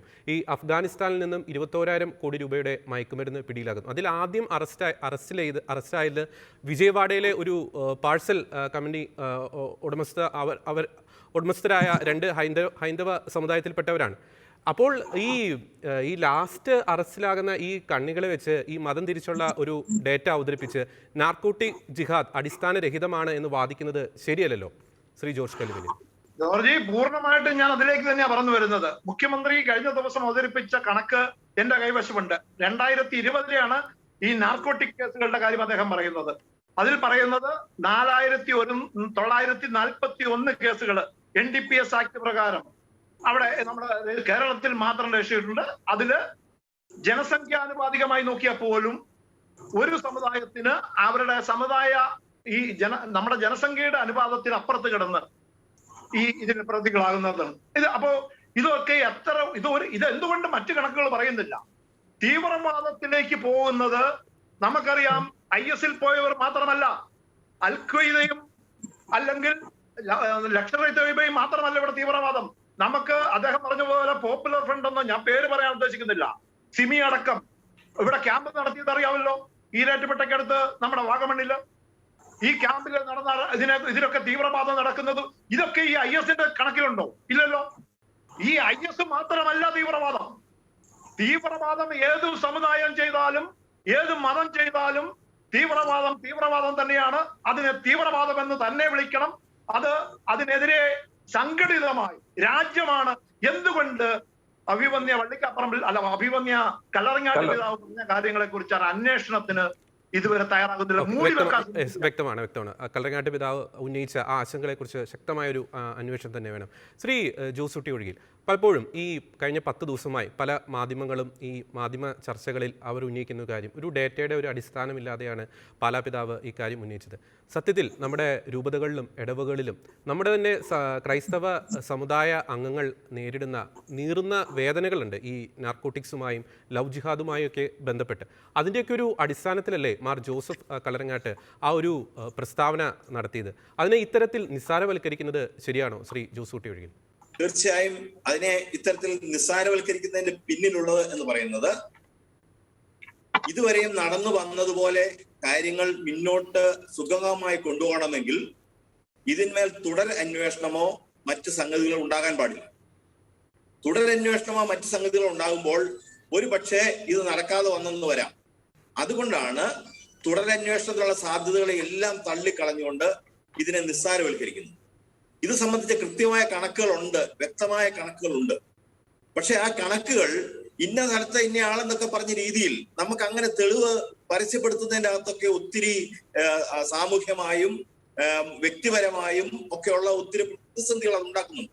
ഒരു പ്രത്യേക ഇടവയിൽ ഒരു പ്രത്യേക കുടുംബത്തിൽ നിന്ന് ഇങ്ങനെ ഒരാൾ പോയിരിക്കുന്നു എന്നൊക്കെ തെളിവ് കൊടുക്കുമ്പോൾ അതുണ്ടാക്കാവുന്ന ബുദ്ധിമുട്ടുകൾ നമുക്ക് മനസ്സിലാക്കാവുന്നുള്ളൂ. എന്നാൽ യഥാർത്ഥ സാഹചര്യം എന്താണ്?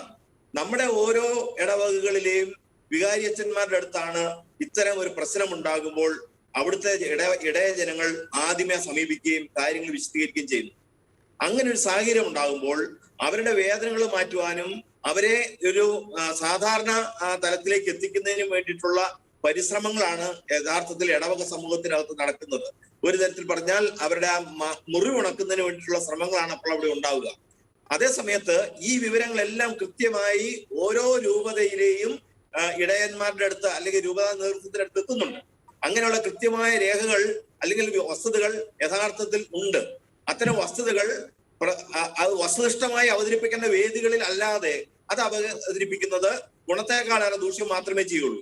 അതുകൊണ്ട് കത്തോലിക്ക കോൺഗ്രസ് വളരെ ശക്തമായിട്ട് ആവശ്യപ്പെട്ടായിരുന്നു. ശ്രീ ജോസഫ് ടിഒടിയിൽ ഒരു കാര്യം, അങ്ങ് ചൂണ്ടിക്കാണിച്ച ഈ ഒരു ഡേറ്റ, രൂപതകളുടെ കയ്യിലുള്ള ഈ ഒരു ഡേറ്റ മുഖ്യമന്ത്രി ഒരു യോഗം വിളിച്ചു ചേർക്കുകയോ അല്ലെങ്കിൽ നിയമ സംവിധാനങ്ങൾ ആവശ്യപ്പെടുകയോ ചെയ്താൽ രൂപതകൾക്ക് അത് സമർപ്പിക്കാൻ സാധിക്കും അല്ലേ? തീർച്ചയായും മുഖ്യമന്ത്രി യോഗം വിളിച്ചു കൂട്ടുമ്പോഴല്ല, ഇതിനെ സംബന്ധിച്ച് വസ്തുനിഷ്ഠമായി ഉള്ള അന്വേഷണങ്ങൾ വരണം. അല്ലാതെ യോഗം വിളിച്ചു കൂട്ടി യോഗത്തിൽ വെച്ച് നമുക്ക് പറയാവുന്ന കാര്യങ്ങളല്ലത്. ഇത് സംബന്ധിച്ച് ഗവൺമെന്റ് ഒരു അന്വേഷണം പ്രഖ്യാപിക്കുകയും അന്വേഷണത്തിന്റെ ഭാഗമായി ഇതിന്റെ വസ്തുനിഷ്ഠമായ കാര്യങ്ങളിലേക്ക് വരികയും അത്തരം തരത്തിലേക്ക് വരുമ്പോൾ ഓരോ മേഖലയിലും ഇതുമായി ബന്ധപ്പെട്ട തെളിവുകൾ, അത് നമ്മുടെ കയ്യിലുള്ളത് മാത്രമല്ല, ഹൈന്ദവ മറ്റു മതങ്ങളുടെ തെളിവുകളുണ്ട് ഇതിനകത്ത്. ഇതിലെ മറ്റൊരു വസ്തുത എന്താണ്? ഈ നാർക്കോട്ടിക് ഉപയോഗവും എന്താണ് ഈ പറയുന്ന ആ വാക്കുമായി ബന്ധപ്പെട്ട കാര്യത്തിന്റെ ഏറ്റവും അപകടകരമായ കാര്യം, അത് ഏത് സമുദായമാണോ അതിനെ നിരുത്സാഹപ്പെടുത്താൻ ശ്രമിക്കുന്നത്, അല്ല അതിനെ പ്രോത്സാഹിപ്പിക്കുന്നത്, അത് അവർക്ക് തന്നെ അത് ഏറ്റവും അപകടകരമായിട്ട് വരും. തീവ്രവാദ പ്രസ്ഥാനത്തിന്റെ ഇരകളാകാൻ പോകുന്നതിൽ ഒരു വലിയ ഭാഗം ഇവിടുത്തെ സമാധാന പ്രേമികളായ ഇസ്ലാമുകളാണ്. നാർക്കോ ജിഹാദിന്റെ ഇരകളാകാൻ പോകുന്നത് അതിലൊരു വലിയ വിഭാഗം ഇവിടുത്തെ സമാധാന പ്രേമികളായ ഇസ്ലാമുകൾ തന്നെയാണ്. കാരണം ഇത് ഒരു പൊതുസമൂഹമാണ്. അതിൻ്റെ അകത്ത് ഒരു സമൂഹത്തിന് മാത്രമായി അതിന്റെ എല്ലാ ദുരിതവും ഏറ്റെടുക്കേണ്ട സാഹചര്യം ഉണ്ടാവില്ല. അപ്പൊ ഇത്തരം സംഗതികൾ ഒരു സമൂഹ ഗാത്രത്തിനുള്ള ക്യാൻസർ ആണെന്ന് തിരിച്ചറിഞ്ഞുകൊണ്ട് അതിനെ തോൽപ്പിക്കുന്നതിന് വേണ്ടി എല്ലാവരും ഒരുപോലെയാണ് മുന്നിട്ട് വരേണ്ടത്. അല്ലാതെ ഒരു വിഭാഗം മാത്രമല്ല അതിനാണ് മുന്നിട്ട് വരേണ്ടത്. അതിനാണ് നമ്മൾ സാമൂഹ്യമായ ഒരു ഉത്തരവാദിത്വം ഓരോ സമുദായത്തിനും അതിന്റെ നേതൃത്വത്തിലുണ്ട്. ആ സാമൂഹികമായ ഉത്തരവാദിത്വം നിറവേറ്റുകയാണ് ഇവിടെ വേണ്ടത്. യഥാർത്ഥത്തിൽ ഇവിടെ സംഭവിച്ചുകൊണ്ടിരിക്കുന്നത് എന്താണ്? ഇവിടെ ഒരു വാക്ക് പറഞ്ഞാൽ അതിനെ വൈകാരികമാക്കുക. ഇപ്പൊ നാർക്കോ ജിഹാദ് എന്ന വാക്ക് ഏതെങ്കിലും മതത്തിന്റെയോ സമുദായത്തിന്റെയോ കുത്തകയല്ല. ജിഹാദ് എന്ന വാക്ക് പോലും അറബി വാക്കാണ്, അറബി ഡിക്ഷണറിയിലുള്ള ഒരു വാക്കാണ്. ആ വാക്കിന് കൃത്യമായ അർത്ഥം അതിനുണ്ട്. ആ അർത്ഥം അതിനുള്ളപ്പോ ആ വാക്ക് ഉപയോഗിച്ചാൽ അത് ഞങ്ങളെ അപമാനിക്കുന്നതാണെന്ന് ആരെങ്കിലും വിചാരിച്ചാൽ അതൊരു വലിയ തെറ്റിദ്ധാരണയാണ്. അങ്ങനെയല്ല, അത് ഒരു വാക്കാണ് അവിടെ ഉള്ളത്. അതുപോലെ തന്നെ നാർക്കോ ജിഹാദ് എന്ന വാക്കിന് വേറൊരർത്ഥമാണ്. ആ വാക്ക് ഇവിടെ കാര്യമായി അങ്ങനെ ഒറ്റ വാക്കായിട്ട് തന്നെ ഉപയോഗിക്കാണ്. നാർക്കോ എന്നും ജിഹാദ് എന്നും വേറിട്ടല്ലാതെ നാർക്കോ ജിഹാദ് എന്ന ഒറ്റ വാക്കായി തന്നെ നമ്മുടെ സമൂഹത്തിൽ ഉപയോഗിക്കുന്നുണ്ട്. അതിന്റെ അർത്ഥം മയക്കുമരുന്ന് ഉപയോഗിച്ചുകൊണ്ട് ഏതെങ്കിലുമൊക്കെ തരത്തിൽ മതവൽക്കരണമോ അല്ലെങ്കിൽ സ്ഥാപിത താല്പര്യങ്ങളുടെ നേട്ടമോ ഉണ്ടാക്കുന്നതിന് വേണ്ടിയുള്ള പ്രവർത്തനം തന്നെയാണ് ഈ നാർക്കോ ജിഹാദ് കൊണ്ട് ഉദ്ദേശിക്കുന്നത്. അപ്പൊ അത്തരം നാർക്കോ ജിഹാദുകളുടെ ഉപയോഗം പറഞ്ഞു എന്ന് പറഞ്ഞുകൊണ്ട് അത് ആക്രമിക്കുന്നത് ഒരു മറുവശമുണ്ട്. എന്താണത്? ഇതുവരെ ഞങ്ങളൊക്കെ ഒളിച്ചു വെച്ചിരുന്ന ഒരു കള്ളി ഇതാ പുറത്തേക്ക് വന്നിരിക്കുന്നു, ഒരു കള്ളത്തരം അല്ലെങ്കിൽ ഒളിച്ചു വെച്ചിരുന്ന ഒരു സംഗതി പുറത്തേക്ക് വന്നിരിക്കുന്നു. ഇത് ഇങ്ങനെ പുറത്തേക്ക് വന്നാൽ നാളിതുവരെ ചെയ്തു വന്നിരുന്നത് പോലെ ഒരു പക്ഷേ ഇനി മുന്നോട്ട് പോകാൻ പറ്റിയെന്ന് വരില്ല. അങ്ങനെ ഇത് വെച്ചിരുന്ന പോലെ പറ്റിയെന്ന് വരില്ല എന്നതുകൊണ്ട് തന്നെ അതിൽ നിന്നുണ്ടാകുന്ന നിരാശയും ജാള്യതയും അതൊരു വർഗീയതയാക്കി മാറ്റി മുതലെടുക്കാനുള്ള ശ്രമമാണ് ഇവിടെ നടക്കുന്നത്. ഒന്ന്. രണ്ടാമത് മറ്റൊരു ശ്രമം കൂടി ഇവിടെ നടക്കുന്നുണ്ട്. എന്താണത്? അത് വിവാദമാക്കിയാൽ ഇതിന്റെ പിന്നിലുള്ള യഥാർത്ഥ വസ്തുതയിൽ നിന്നും വഴിതിരിച്ചു കൊണ്ടുപോകാനായിട്ട് കഴിയും. നമുക്കറിയാമല്ലോ, ഒരു സംഗതി വഴിതിരിച്ച് വേറെ വഴിക്കാൻ കിട്ടാൻ മതി. അപ്പോ ഈ നാർക്കോ ജിഹാദ് എന്ന വിഷയം പിതാവ് ഉന്നയിച്ചു കഴിഞ്ഞപ്പോൾ അതിന്മേൽ അതിന്റെ വസ്തുത എന്താണ് എന്ന് യഥാർത്ഥത്തിലുള്ള ഒരു അന്വേഷണത്തിലേക്ക് കാര്യങ്ങൾ പോയാൽ അത് കുറച്ച് കാര്യങ്ങൾ പുറത്തു കൊണ്ടുവരും എന്നതുകൊണ്ട് അന്വേഷണം അട്ടിമറിക്കണമെങ്കിൽ അതിന് ഏറ്റവും നല്ലത് അന്വേഷിക്കാൻ പോയാൽ അതിവിടെ ഒരു ക്രമസമാധാനമാകുമെന്നോ അല്ലെ അന്വേഷണം പോലും ആവശ്യമില്ലാത്ത ഒരു വർഗീയ പരാമർശമാണ് ഇത് എന്ന് വരുത്തി തീർക്കുകയാണ്. യഥാർത്ഥത്തിൽ ഇപ്പോൾ ചെയ്തിരിക്കുന്നത് മുഖ്യമന്ത്രി എന്ന് പറഞ്ഞിരിക്കുന്നത് ആ അജണ്ടയ്ക്ക് ചേർന്ന് നിൽക്കുകയാണ് മുഖ്യമന്ത്രി ചെയ്തിരിക്കുന്നത്. മുഖ്യമന്ത്രിയുടെ രാഷ്ട്രീയവും മുഖ്യമന്ത്രിയുടെ തന്ത്രജ്ഞതയും നമ്മൾ തിരിച്ചറിയണം. ഈ യഥാർത്ഥത്തിൽ തീവ്രവാദികളുടെ താല്പര്യം എന്ന അജണ്ടയുണ്ട്. അതെന്താണ്? ഒരിക്കലും ഇവിടെ അന്വേഷണം നടക്കാൻ പാടില്ല. ആ അജണ്ടയ്ക്ക് മുഖ്യമന്ത്രി സപ്പോർട്ട് ചെയ്യാണ് ചെയ്തിരിക്കുന്നത്. അതിനെ നമ്മൾ അങ്ങനെ തന്നെ തിരിച്ചറിയണം. അതുകൊണ്ട് തന്നെ ഇതിന്റെ പിന്നിലുള്ളത് വർഗീയ രാഷ്ട്രീയ താല്പര്യമാണ്. ഇതൊരു വിവാദമാക്കി വളർച്ചയുടെ പിന്നിലുള്ളത്. യഥാർത്ഥത്തിൽ ഒരു വിവാദം ഇതിനകത്ത് ഇല്ലായിരുന്നു. ഇതിനകത്തൊരു വിവാദം ഉണ്ടാക്കിയെടുക്കുകയും അത് ചില ആളുകളുടെ അബദ്ധവുമായ ചില പരാമർശങ്ങൾ ആദ്യം ഉണ്ടായി. അതുകൊണ്ടാണ് ഇതൊരു വിവാദത്തിന്റെ സ്വഭാവത്തിലേക്ക് വരികയും അത് കെട്ടടങ്ങും നടത്തുന്ന വീണ്ടും അതിനെ കുത്തിപ്പൊക്കുകയും ഒക്കെ ചെയ്തതിന് പിന്നിലുള്ളത് വളരെ വ്യക്തമായ ഈ നാർക്കോ ജിഹാദിസ്റ്റുകൾക്ക് സപ്പോർട്ട് കൊടുക്കുന്ന അല്ലെ അവരെ പ്രീണിപ്പിക്കുന്ന രാഷ്ട്രീയ അജണ്ട തന്നെയാണ്. അതിനെ അങ്ങനെ രാഷ്ട്രീയ അജണ്ട ആയിട്ട് തന്നെയാണ് നമ്മൾ കാണേണ്ടത് എന്നാണ് എനിക്ക് പറയാനുള്ളത്. ആ രാഷ്ട്രീയ അജണ്ട കേരള സമൂഹത്തിന് അപകടകരമാണ്. മുഖ്യമന്ത്രിയുടെ ആ ഒരു രാഷ്ട്രീയ ഞാൻ തിരിച്ചു വരാം ശ്രീ ജോസ് കുട്ടി ഒഴിയിൽ. മുഖ്യമന്ത്രിയുടെ ആ രാഷ്ട്രീയ അജണ്ട തുറന്നു കാട്ടുകയായിരുന്നു ശ്രീ ജോസ് കുട്ടി ഒഴിയിൽ. ശ്രീ അഡ്വക്കേറ്റ് ജയശങ്കർ, ഇന്നലത്തെ മുഖ്യമന്ത്രിയുടെ ആ ഒരു പത്രസമ്മേളനം നാം വീക്ഷിക്കുകയാണെങ്കിൽ വ്യക്തമായി നാർക്കോ ജിഹാദ് ഇല്ല, ലവ് ജിഹാദ് ഇല്ല എന്ന് സ്ഥാപിക്കുവാനുള്ള ഒരു തത്രപ്പാടിലായിരുന്നു. അതിനു വേണ്ടിയിട്ട് അദ്ദേഹം സെലക്റ്റീവായിട്ടുള്ള ചില ഡേറ്റകൾ അവതരിപ്പിക്കുന്നു. ലവ് ജിഹാദിൻ്റെയൊക്കെ ഒരു കാര്യം പറയുകയാണെങ്കിൽ ഈ സോണിയ സെബാസ്റ്റിൻ്റെ കാര്യമൊന്നും അദ്ദേഹം പരാമർശിച്ചില്ല. പിന്നെ മയക്കുമരുന്ന് വേട്ടയുടെ കാര്യം പറയുമ്പോൾ ലാസ്റ്റത്തെ ആ ഒരു കണ്ണീർ അവർ അറസ്റ്റിലാകുന്ന അവരുടെ ഒരു മതവുമായി ബന്ധപ്പെട്ട ഒരു ഡേറ്റ അവതരിപ്പിക്കുന്നു. അപ്പോൾ ഒരു തത്രപ്പാടിൽ തന്നെയായിരുന്നു മുഖ്യമന്ത്രി ഈ നാർക്കോട്ടിക് ജിഹാദില്ല, ലവ് ജിഹാദില്ല എന്നൊക്കെ സ്ഥാപിക്കുവാൻ. ഇത് ഈ പൊളിറ്റിക്കൽ ഇസ്ലാമിൻ്റെ ഒരു കടന്നുകയറ്റം നമ്മുടെ രാഷ്ട്രീയ മേഖലയിൽ വളരെ രൂക്ഷമായി കടന്നു കയറിയിരിക്കുന്നു എന്നതിൻ്റെ വ്യക്തമായ സൂചനയല്ലേ ശ്രീ അഡ്വക്കേറ്റ് ജയശങ്കർ? അല്ല, ഇവിടെ ഞാൻ ഒന്ന് രണ്ട് കാര്യങ്ങൾ പറയും. കൂട്ടത്തിൽ നിങ്ങൾ ചോദിച്ചതിന്റെ ഉത്തരവ് പറയാം. അത് പരസ്പരം ബന്ധപ്പെട്ട് കിടക്കുന്നത്. ശ്രീ ജോസ് കുട്ടി പറഞ്ഞ കാര്യം വളരെ ശരിയാണ്. സത്യത്തിൽ ഞാൻ പറഞ്ഞു തുടങ്ങിയതും അത് തന്നെയാണ്. കാരണം ഈ പാലാ മെത്രാനെ പോലെ പരിണത പ്രജ്ഞനായ ഒരു മതമേലധ്യക്ഷൻ, വളരെ പണ്ഡിതനായ ഒരു വ്യക്തി വളരെയധികം ആലോചിച്ച് ഒരു വിഷയം എഴുതി തയ്യാറാക്കി ജനസമൂഹത്തിൽ അവതരിപ്പിക്കുമ്പോൾ അത് അർഹിക്കുന്ന ഗൗരവത്തോട് ചർച്ച ചെയ്യുകയാണെങ്കിൽ എന്തുകൊണ്ട് അദ്ദേഹം ഇങ്ങനെ പ്രസംഗിക്കും? എന്തായിരുന്നു അദ്ദേഹത്തെ പ്രേരിപ്പിച്ച ചേതോവികാരം? അതിന് എന്തുമാത്രം ഗൗരവമുണ്ട് എന്ന രീതിയിലുള്ള ഒരു ചർച്ചയിലേക്ക് പോകുവാൻ അതിനു പകരം ഇതിനെ വേറൊരു തരത്തിലേക്ക് വ്യാഖ്യാനിക്കുക. അതായത് പാലാ മെത്രാൻ ഒരു വർഗീയവാദിയാണ്, അദ്ദേഹം ഈ നാട്ടിലെ മൊത്തം മുസ്ലിങ്ങളെ ആക്ഷേപിച്ചിരിക്കുകയാണ്, അവമാനിച്ചിരിക്കുകയാണ് എന്ന് പറഞ്ഞാൽ സാധാരണക്കാരായ മുസ്ലിങ്ങൾ, നമ്മുടെ നാട്ടിലെ നിഷ്കളങ്കരായ വ്യക്തികൾ, അവർ വിചാരിക്കും അയ്യോ ഞങ്ങളുടെ മതത്തെ ആക്ഷേപിച്ചു, ഈ പാലാ മെത്രാൻ ഒരു വളരെ കൊള്ളരാത്തവനാണ് എന്നൊരു തോന്നൽ അവരിലുണ്ടാവും. ഇവർ എന്താണ് യഥാർത്ഥത്തിൽ ഇദ്ദേഹം പറഞ്ഞതെന്നുള്ളത് ഒരിക്കലും ചർച്ചാ വിഷയമാകില്ല. അതുപരം അവനെ ക്രൂശിക്കുക എന്ന മുദ്രാവാക്യം വളരെ ഉച്ചത്തിൽ മുഴങ്ങും. ശ്രീ ജോസ് കുട്ടി പറഞ്ഞത് വളരെ കറക്റ്റാണ്. അപ്പൊ യഥാർത്ഥ വിഷയത്തിൽ നിന്ന് ചർച്ച വഴിതിരിഞ്ഞു പോകും. ഒന്നാമത്തെ കാര്യം. ഇനി പിണറായി വിജയൻ ഈ കഴിഞ്ഞ ദിവസങ്ങളിൽ കൈക്കൊണ്ട വഴുവഴുത്ത നിലപാടിൽ ഇന്നലത്തെ ഉറച്ച നിലപാടിലേക്ക് വന്നതിലെ പല ഘടകങ്ങൾ. ഒന്നാമത് നിങ്ങൾ സൂചിപ്പിച്ച പോലെ പൊളിറ്റിക്കൽ ഇസ്ലാമിന്റെ ഒരു വലിയ ട്രസ്റ്റ് അദ്ദേഹത്തിന് മേലുണ്ട്. പൊളിറ്റിക്കൽ ഇസ്ലാം കേരളത്തിൽ വളരെ ശക്തമാണ്, നമ്മൾ വിചാരിക്കുന്ന പോലെയല്ല. ഇവിടെ അഫ്ഗാനിസ്ഥാൻ താലിബാൻ കീഴടക്കിയ സമയത്ത് മലയാളത്തിലെ ഒരു പ്രമുഖ പത്രം, ജിഹാദികൾ നടത്തുന്ന പത്രം, പറഞ്ഞത് അഫ്ഗാൻ സ്വതന്ത്രമായിരിക്കുക. താലിബാനെ പരസ്യമായി പിന്തുണയ്ക്കുന്ന ആളുകളുണ്ട്. പോപ്പുലർ ഫ്രണ്ടുകാർ പരസ്യമായിട്ടും ജമാഅത്തെ ഇസ്ലാമിക്കാർ പ്രച്ഛന്നമായിട്ടും താത്വിക തലത്തിലും അത് ന്യായീകരിക്കുന്നവരാണ്. ആ ചിന്താഗതി സാധാരണക്കാരിലേക്ക് പോലും കുറേശ്ശെ എത്തി തുടങ്ങി എന്നുള്ളതാണ് യാഥാർത്ഥ്യം. കാരണം സാധാരണക്കാർക്ക് അറിയില്ല താലിബാൻ അവിടെ എന്താ ചെയ്യുന്നത്. താലിബാൻ നടത്തുന്ന അക്രമങ്ങളെല്ലാം തന്നെ പാശ്ചാത്യ മാധ്യമങ്ങളുടെ കുപ്രചരണമാണ് എന്ന് പറഞ്ഞാൽ ബാക്കി ജോലി കഴിഞ്ഞല്ലോ. അമേരിക്കയുടെ കൊള്ളതായ്മയാണ്, യഹൂദന്മാരാണ് താലിബാനെ കൊണ്ട് ജയിച്ചത്, അല്ലെ IS പുറകിൽ യഹൂദന്മാരാണെന്നൊക്കെ പറയുന്ന ഒരുപാട് ആളുകളുണ്ട്. വേൾഡ് ട്രേഡ് സെന്റർ തകർത്ത് ഇസ്രായേൽ ഏജന്റുമാരാണെന്ന് പറയുന്നത് നിങ്ങൾ കണ്ടല്ലോ. ജമാഅത്തെ ഇസ്ലാമിയുടെ തിങ്ക് ടാങ്ക് ആയിട്ടുള്ള ഷെയ്ഖ് മുഹമ്മദ് കാരക്കുന്ന് ഇത് ആക്രമണം ഉണ്ടായ കൊല്ലത്തിൽ തന്നെ 2001 തന്നെ ഇങ്ങനൊരു സിദ്ധാന്തം അവതരിപ്പിച്ച് പാസ്സാക്കിയെടുത്ത ആളാണ്. ഇപ്പോഴും അങ്ങനെ വിശ്വസിക്കുന്ന ആളുകൾ നമ്മുടെ നാട്ടിലുണ്ട്.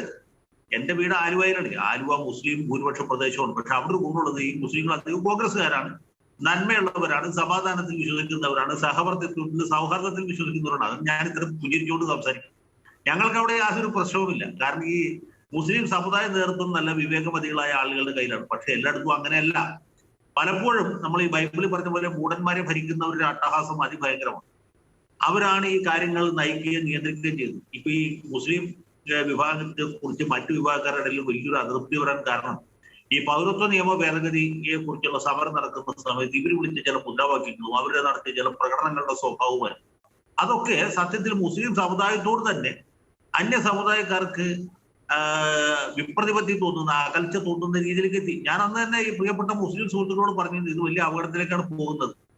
മാത്രമല്ല ഈ രണ്ട് സമുദായങ്ങൾ തമ്മിൽ ഒരു സ്പർദ്ധയുടെ തലത്തിലേക്ക് പോകുമ്പോൾ മുസ്ലിം സമുദായത്തിൽ എനിക്ക് ധാരാളം സുഹൃത്തുക്കളുണ്ട്. പ്രിയപ്പെട്ട ശ്രീ ഡോക്ടർ MK മുനീറിനെ ഞാൻ ഫോൺ ചെയ്ത് പറഞ്ഞു, മുനീർ സാഹിബേ ഇത് വലിയ അപകടത്തിലേക്കാണ് പോകുന്നത്, നിങ്ങൾ ശ്രദ്ധിക്കണം. ഞാൻ ഇത് കുഞ്ഞാലിക്കുട്ടിയോട് പറയാത്ത അദ്ദേഹത്തിന് മനസ്സിലാവില്ല, മുനീറിനോട് പറയുന്നത് താങ്കൾക്ക് മനസ്സിലാവും എന്നുള്ളതുകൊണ്ടാണ്. അദ്ദേഹത്തിന് ഞാൻ പറഞ്ഞ കാര്യം മനസ്സിലായി. പക്ഷെ അദ്ദേഹം ഉൾക്കൊണ്ടോ അത് ശരിയായ രീതിയിൽ അവതരിപ്പിച്ചോ എന്ന് എനിക്കറിയില്ല. ഇപ്പോൾ കാണുന്ന രീതിയിലേക്ക് കാര്യങ്ങൾ. ഇനി പ്രധാനപ്പെട്ട കാര്യം, ഇവിടെ നേരത്തെ ഗോപാലകൃഷ്ണൻ സൂചിപ്പിച്ച ഒരു കാര്യമുണ്ട്. ഈ പൊളിറ്റിക്കൽ ഇസ്ലാമിനെ കുറിച്ച് പറഞ്ഞപ്പോൾ CPM-ന്റെ രേഖയിൽ പറഞ്ഞിട്ടുള്ള ഒരു കാര്യമില്ലേ, എന്താണ്? പ്രൊഫഷണൽ കോളേജുകൾ കേന്ദ്രീകരിച്ച് തീവ്രവാദ പ്രവർത്തനം ശക്തമാകുന്നു. സത്യസന്ധമായിട്ടുള്ള വിലയിരുത്തലാണ്. CPM അടക്കമുള്ള പാർട്ടികൾ, CPM ഈ വൈകിയ യാഥാർത്ഥ്യം അംഗീകരിച്ചാൽ എനിക്ക് സന്തോഷവും. പ്രൊഫഷണൽ കോളേജുകൾ, പ്രത്യേകിച്ച് മെഡിക്കൽ കോളേജുകൾ കേന്ദ്രീകരിച്ച് തീവ്രവാദ പ്രവർത്തനം നടക്കാൻ വേണ്ടി കൊല്ലത്രയെന്നറിയാം. അത് ഈ മാത്രമല്ല മെഡിക്കൽ കോളേജിലെ കുട്ടികൾക്ക് ഒരു ദിവസത്തിൽ എന്തുമാത്രം സമയം പഠനത്തിന് വേണ്ടി ചിലവഴിക്കേണ്ടത് നിങ്ങൾക്കറിയാം. അതിനിടയ്ക്ക് തീവ്രവാദ പ്രവർത്തനത്തെ കുറിച്ച് ചിന്തിക്കാൻ പോലും സാധാരണ പറ്റില്ല. പക്ഷെ അവിടെ പോലും ഈ പൊളിറ്റിക്കൽ ഇസ്ലാമിന്റെ വക്താക്കൾ പിടിമുറുക്കുകയും നല്ല കുടുംബങ്ങളിൽ നിന്ന് വരുന്ന കുട്ടികൾ, നല്ല സമ്പത്തുള്ള വീട്ടിലെ കുട്ടികൾ, അഭിജാത കുടുംബത്തിൽ നിന്ന് വരുന്ന കുട്ടികളെ ആകർഷിക്കുകയും അവരെ കൊണ്ട് ആ മുസ്ലിം കുട്ടികളെ കൂടി ഈ കൂട്ടുകെട്ടിലേക്ക് കൊണ്ടുവരികയും അവർക്ക് ജിഹാദിന് പോകുന്ന ഞാൻ വിചാരിക്കുന്നില്ല, ഈ കൂട്ടുകെട്ടിലേക്ക് വരികയും കോഴിക്കോട് മെഡിക്കൽ കോളേജിൽ ഇതിന്റെ ഈ യൂണിയൻ ഭരിക്കുന്ന ആരാണ്? ഇൻഡിപെൻഡൻസ് എന്ന പേരിൽ ജമാഅത്തെ ഇസ്ലാമിക്കാരും പോപ്പുലർ ഫ്രണ്ടുകാരും അവരുടെ വിദ്യാർത്ഥി സംഘടനകൾ പ്രച്ഛന്ന വേഷത്തിൽ നടത്തുന്ന ഒരു സംഘടനയാണ്. അത് കോഴിക്കോട് മെഡിക്കൽ കോളേജാണെന്ന് വെച്ചാൽ നിങ്ങൾ സമാധാനിക്കാൻ വരട്ടെ, തൃശ്ശൂർ മെഡിക്കൽ കോളേജിലും അവർ തന്നെയാണ്. അതേ സംഘടനയ്ക്കാണ് ഭൂരിപക്ഷം. നിങ്ങൾ അന്വേഷിച്ചു നോക്കുള്ളൂ. എന്ന് മാത്രമല്ല, ഈ സമീപ ദിവസം എന്റെ അനുഭവത്തിലുള്ള ഒരു കാര്യം കൂടി പറയാം. പാലസ്തീനിൽ ഈ ആക്രമണം നടക്കുന്ന സമയത്ത്, അപ്പൊ ലോക്ക്ഡൌണാണ്, ഞാൻ വീട്ടിലിരിക്കുക. കോട്ടയം മെഡിക്കൽ കോളേജിലെ ഒരു വിദ്യാർത്ഥി എന്നെ വിളിച്ചു. ഞങ്ങൾ പാലസ്തീൻ വിഷയത്തെ കുറിച്ച് ഒരു ചർച്ച സംഘടിപ്പിച്ചു. അതിൽ പങ്കെടുക്കാമോ എന്ന് ചോദിച്ചു. ഞാൻ പങ്കെടുക്കാൻ തോന്നി. പങ്കെടുക്കുമ്പോൾ എന്താ സംഭവം അറിയുമോ? ഇൻഡിപെൻഡൻസ് എന്ന് പറയുന്ന സംഘടനയാണ് ഈ മെഡിക്കൽ കോളേജിലെ വിദ്യാർത്ഥികൾ പാലസ്തീൻ പ്രശ്നത്തെ കുറിച്ച് വരെ ആലോചിച്ച് തലപോയിക്കുന്ന നിലയിലെത്തിയെന്ന് നമ്മൾ അപ്പോഴാണ് ഞെട്ടലോടുകൂടി മനസ്സിലാക്കി. ഞാൻ പിന്നെ പാലസ്തീൻ പ്രശ്നമൊക്കെ അവർക്ക് പറഞ്ഞു കൊടുത്തു, അവരുടെ സംശയങ്ങൾ ദൂരീകരിച്ചു എന്നാണ് വിചാരിക്കുന്നത്. പക്ഷെ ഞാൻ കൂട്ടിച്ചേർത്ത് പറയാൻ ആഗ്രഹിക്കുന്ന ഒരു കാര്യം, യുവതികൾ തീവ്രവാദത്തിലേക്ക് ആകർഷിച്ചു. ഈ കഴിഞ്ഞ മാസം 2 യുവതികളെ കണ്ണൂരിൽ നിന്ന് പോലീസ് NIA അറസ്റ്റ് ചെയ്ത് നിങ്ങൾ ശ്രദ്ധിക്കുക. IS ചേരാൻ പോയ, അതുമായി ചേർന്ന് പ്രവർത്തിക്കുന്ന കേരളത്തിലെ ചില എക്സ് മുസ്ലിംസിനെ ആക്രമിച്ച് കൊലപ്പെടുത്താൻ ആഗ്രഹിച്ച 2 യുവതികൾ. ഈ യുവതികൾ എന്ന് പറഞ്ഞാൽ സാധാരണ കുടുംബത്തിൽപ്പെട്ടവരൊന്നുമല്ല, കണ്ണൂർ ഏറ്റവും അഭിജാത കുടുംബത്തിൽപ്പെട്ടവരാണ്. പ്രപിതാമഹന്മാരായിട്ട് ഇംഗ്ലീഷ് വിദ്യാഭ്യാസം നേടിയ വിഭാഗത്തിൽപ്പെട്ടവരാണ്. കോൺഗ്രസ് പശ്ചാത്തലമുള്ളവരാണ്. 2 പേര് 24 വയസ്സ് വീതം പ്രായമുള്ളവരാണ്. എങ്ങനെ ഈ പെൺകുട്ടികൾ തീവ്രവാദത്തിലേക്ക് ആകർഷിക്കപ്പെട്ടു? നമ്മൾ ആലോചിക്കുന്ന ഒരു കാര്യമാണ്. അവരുടെ മാതാപിതാക്കളോ പിതാമഹന്മാരോ ആരും തന്നെ തീവ്രവാദികളല്ല, വർഗീയവാദികളല്ല, വളരെ മതേതര ജീവിതം നയിക്കുന്ന അല്ലെങ്കിൽ നന്മയുള്ള ആളുകളാണ്. അപ്പൊ ഇങ്ങനെയുള്ള കുടുംബത്തിൽ നിന്ന് വരെ ആളുകൾ വഴിതെറ്റി പോകുന്നു. ഈ ഏറ്റവും അവസാനത്തെ ചോദ്യം ഞാൻ പറയാം. ഇവിടെ വഴുവഴുപ്പൻ നയത്തിൽ നിന്ന് മാറിയതെന്ന് വെച്ചാൽ, ഞാൻ ഏറ്റവും കുറഞ്ഞ വാചകത്തിൽ പറഞ്ഞാൽ, നമ്മുടെ ക്ലിമ്മീസ് പിതാവ് ഇങ്ങനൊരു യോഗം വിളിക്കുകയും മർത്തോമ സഭയിൽ നിന്നും അതുപോലെ യാക്കോബായ സഭയിൽ നിന്നും ഓർത്തഡോക്സ് സഭയിൽ നിന്നും ഓരോ മതമേലധ്യക്ഷന്മാർ അതിൽ പങ്കെടുക്കുകയും നമ്മുടെ ഇദ്ദേഹത്തെ പോലെയുള്ള നന്മ നിറഞ്ഞ തിരുവനന്തപുരം ആർച്ച് ബിഷപ്പ് ഉണ്ടല്ലോ, മദ്യത്തിന് മയക്കുമരുന്നിനെതിരെ ആളുകളെ ബോധവൽക്കരിച്ചുകൊണ്ടിരിക്കുന്ന അദ്ദേഹം അടക്കമുള്ളവർ പങ്കെടുക്കുകയും ചെയ്തപ്പോൾ പിണറായി വിജയൻ ഒരു കാര്യം മനസ്സിലായി. അതായത് ഈ ക്രിസ്ത്യൻ സമൂഹത്തിൽ യാതൊരു ഐക്യവുമില്ല. ഇത് പറയുമ്പോൾ നിങ്ങൾ എന്റെ കുറ്റക്കാരനായിട്ട് വിചാരിക്കരുത്, ശ്രീ പി.സി. ജോർജ് ആയിട്ട് ബാക്കി പറയുന്നതെന്ന് വിചാരിക്കും. സമുദായത്തിൽ യാതൊരു ഐക്യവുമില്ല എന്ന കാര്യം പിണറായി വിജയൻ പോയി. സത്യത്തിൽ പിണറായി വിജയന് തെറ്റുപറ്റിയെന്നാണ് എനിക്ക് തോന്നുന്നത്. കാരണം ഞാൻ ഈ പൊതുസമൂഹത്തിൽ പ്രവർത്തിക്കുന്ന ആൾ. ഇപ്പോ മാർത്തോമ സഭയുടെ പരമാധ്യക്ഷനായിരിക്കുന്ന തെയോഡേഷ്യസ് തിരുമേനി ഈ വിവാദത്തിൽ നിന്ന് അകന്നു നിൽക്കണം, ആരെങ്കിലും ഈ രീതിയിൽ കുറ്റപ്പെടുത്തുന്നത് ശരിയല്ല എന്ന പ്രസ്താവന ഇറക്കിയതിന് തൊട്ട് പുറകെ മാർത്തോമ സഭക്കാരുടെ ഒരു വാട്സപ്പ് ഗ്രൂപ്പിൽ വന്ന മെസ്സേജുകളെല്ലാം തന്നെ പിതാവ് പറയുന്നതല്ല, ഈ തിരുമേനി പറയുന്നത് ശരിയല്ല, തിരുമേനിക്ക് അങ്ങനെ പലതും പറയാം, ഇത് പല എത്രാൻ പറഞ്ഞാണ് ശരി എന്ന അഭിപ്രായം അവിടെ ഒരുപാട് പേര് പറയുന്നുണ്ട്. അതുപോലെ ഞാൻ ഇന്നലെ ഈ വിഷയം ഇന്ത്യ വിഷനിലെ അല്ല, നമ്മുടെ ഏഷ്യാനെറ്റിൽ പറഞ്ഞു കഴിഞ്ഞപ്പോൾ എത്രയോ ആളുകൾ യാക്കോബായക്കാരായിട്ടും ഓർത്തഡോക്സുകാരായിട്ടും പറയുന്നു. ഇവിടെ നിന്ന് 2 തലയ്ക്ക് വെളിവില്ലാത്ത, അവർ ഉപയോഗിച്ച വാക്കണ്ട, എന്റെ അഭിപ്രായമല്ല, 2 പേര് അവിടെ പോയി മണ്ടത്തരം പറഞ്ഞത് കൊണ്ട് ഇപ്പൊ നമ്മുടെ സമുദായത്തിന് തന്നെ മൊത്തത്തിൽ ദോഷമായിരിക്കുന്നു എന്ന ചിന്താഗതിയാണ് നാട്ടുകാരുടെ ഇടയിലുള്ളത്.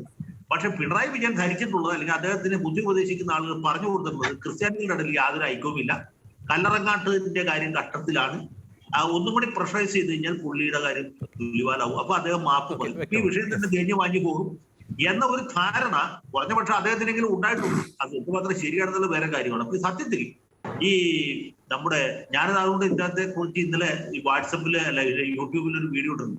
പുതിയ ഊതാന്ത് എന്ന് പറഞ്ഞു. എന്റെ കുട്ടിക്കാലത്ത് ഊതാന്ത് എന്ന് പറഞ്ഞ ആളായിരുന്നു ഐക്യരാഷ്ട്രസഭയുടെ സെക്രട്ടറി ജനറൽ. ലോകത്ത് ഏത് രാജ്യത്ത് സംഘർഷം ഉണ്ടെങ്കിലും ഊതാന്ത് അവിടെ ചെന്ന് ഈ പ്രശ്നം പരിഹരിക്കാൻ നോക്കും. ഇന്ത്യയും പാകിസ്ഥാനും തമ്മിൽ സംഘർഷം ഉണ്ടാവും, അല്ലെങ്കിൽ അറബിയിലും ഇസ്രായേലും തമ്മിൽ പ്രശ്നം ഉണ്ടാവും, അല്ലെങ്കിൽ റഷ്യയും അമേരിക്ക തമ്മിൽ പ്രശ്നം ഉണ്ടാവും, ഊതാന്ത്. അപ്പൊ നമ്മുടെ നാട്ടിലേക്ക് ഈ സമാധാനം ഉണ്ടാക്കാൻ നടക്കുന്ന ആളുകൾ പരിഹാസമായിട്ട് ഊതാന്ത് എന്ന് പറയും.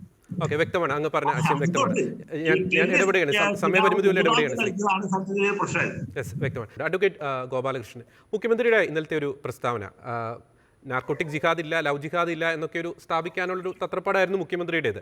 പക്ഷേ അതിൽ നിന്നും വായിച്ചെടുക്കാവുന്ന ഒരു ആശങ്കാജനകമായ വസ്തുത, കേരളത്തിൽ ഈ റാഡിക്കലൈസേഷൻ എത്രമാത്രം ഭീകരമായിരിക്കുന്നു, എത്രമാത്രം ശക്തമായിരിക്കുന്നു എന്നതല്ലേ. കുറേ 100ഓളം പേർ IS പോയിരിക്കുന്നു. IS എന്നുള്ള ഒറ്റൊരു ഭീകര സംഘടനയുടെ കാര്യം മാത്രമാണ് പരാമർശിച്ചിരിക്കുന്നത്. മാത്രമല്ല മഹൽ കമ്മിറ്റികൾ കേന്ദ്രീകരിച്ച് കൗണ്ടർ റാഡിക്കലൈസേഷൻ അതുമായിട്ട് ബന്ധപ്പെട്ട ഒരു പരിപാടികൾ ഗവൺമെൻറ് സംഘടിപ്പിക്കുന്നു.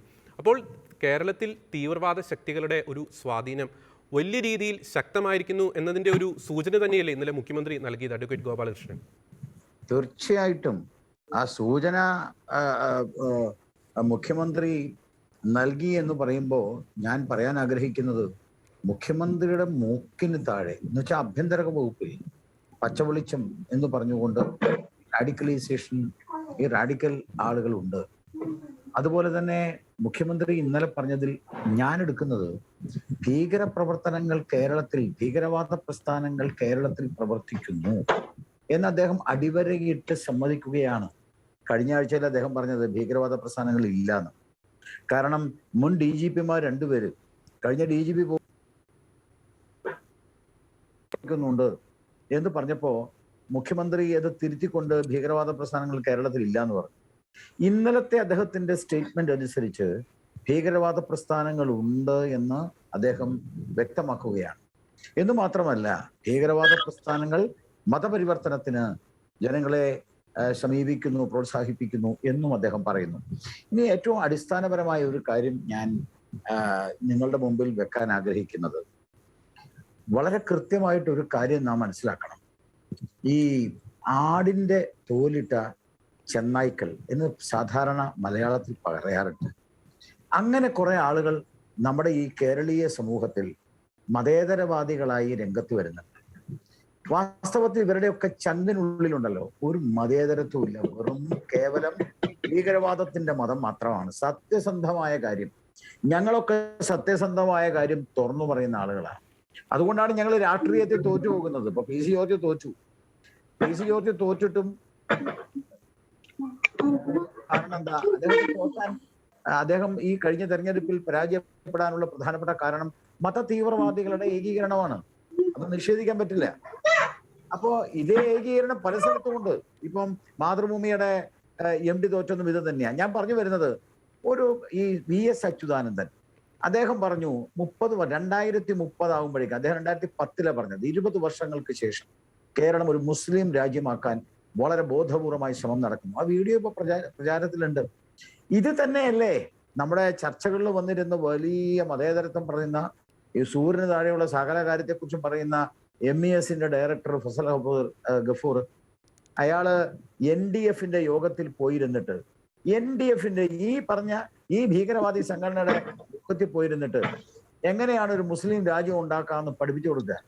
എന്നിട്ട് കഴിഞ്ഞ ദിവസം ഏഷ്യാനെറ്റിന്റെ ചാനലിൽ വന്നപ്പോൾ ഏഷ്യാനെറ്റിന്റെ അവതാരകൻ ചോദിച്ചു, താങ്കളെ കുറിച്ച് ഇങ്ങനെ ഒരു വീഡിയോ ഉണ്ടല്ലോ.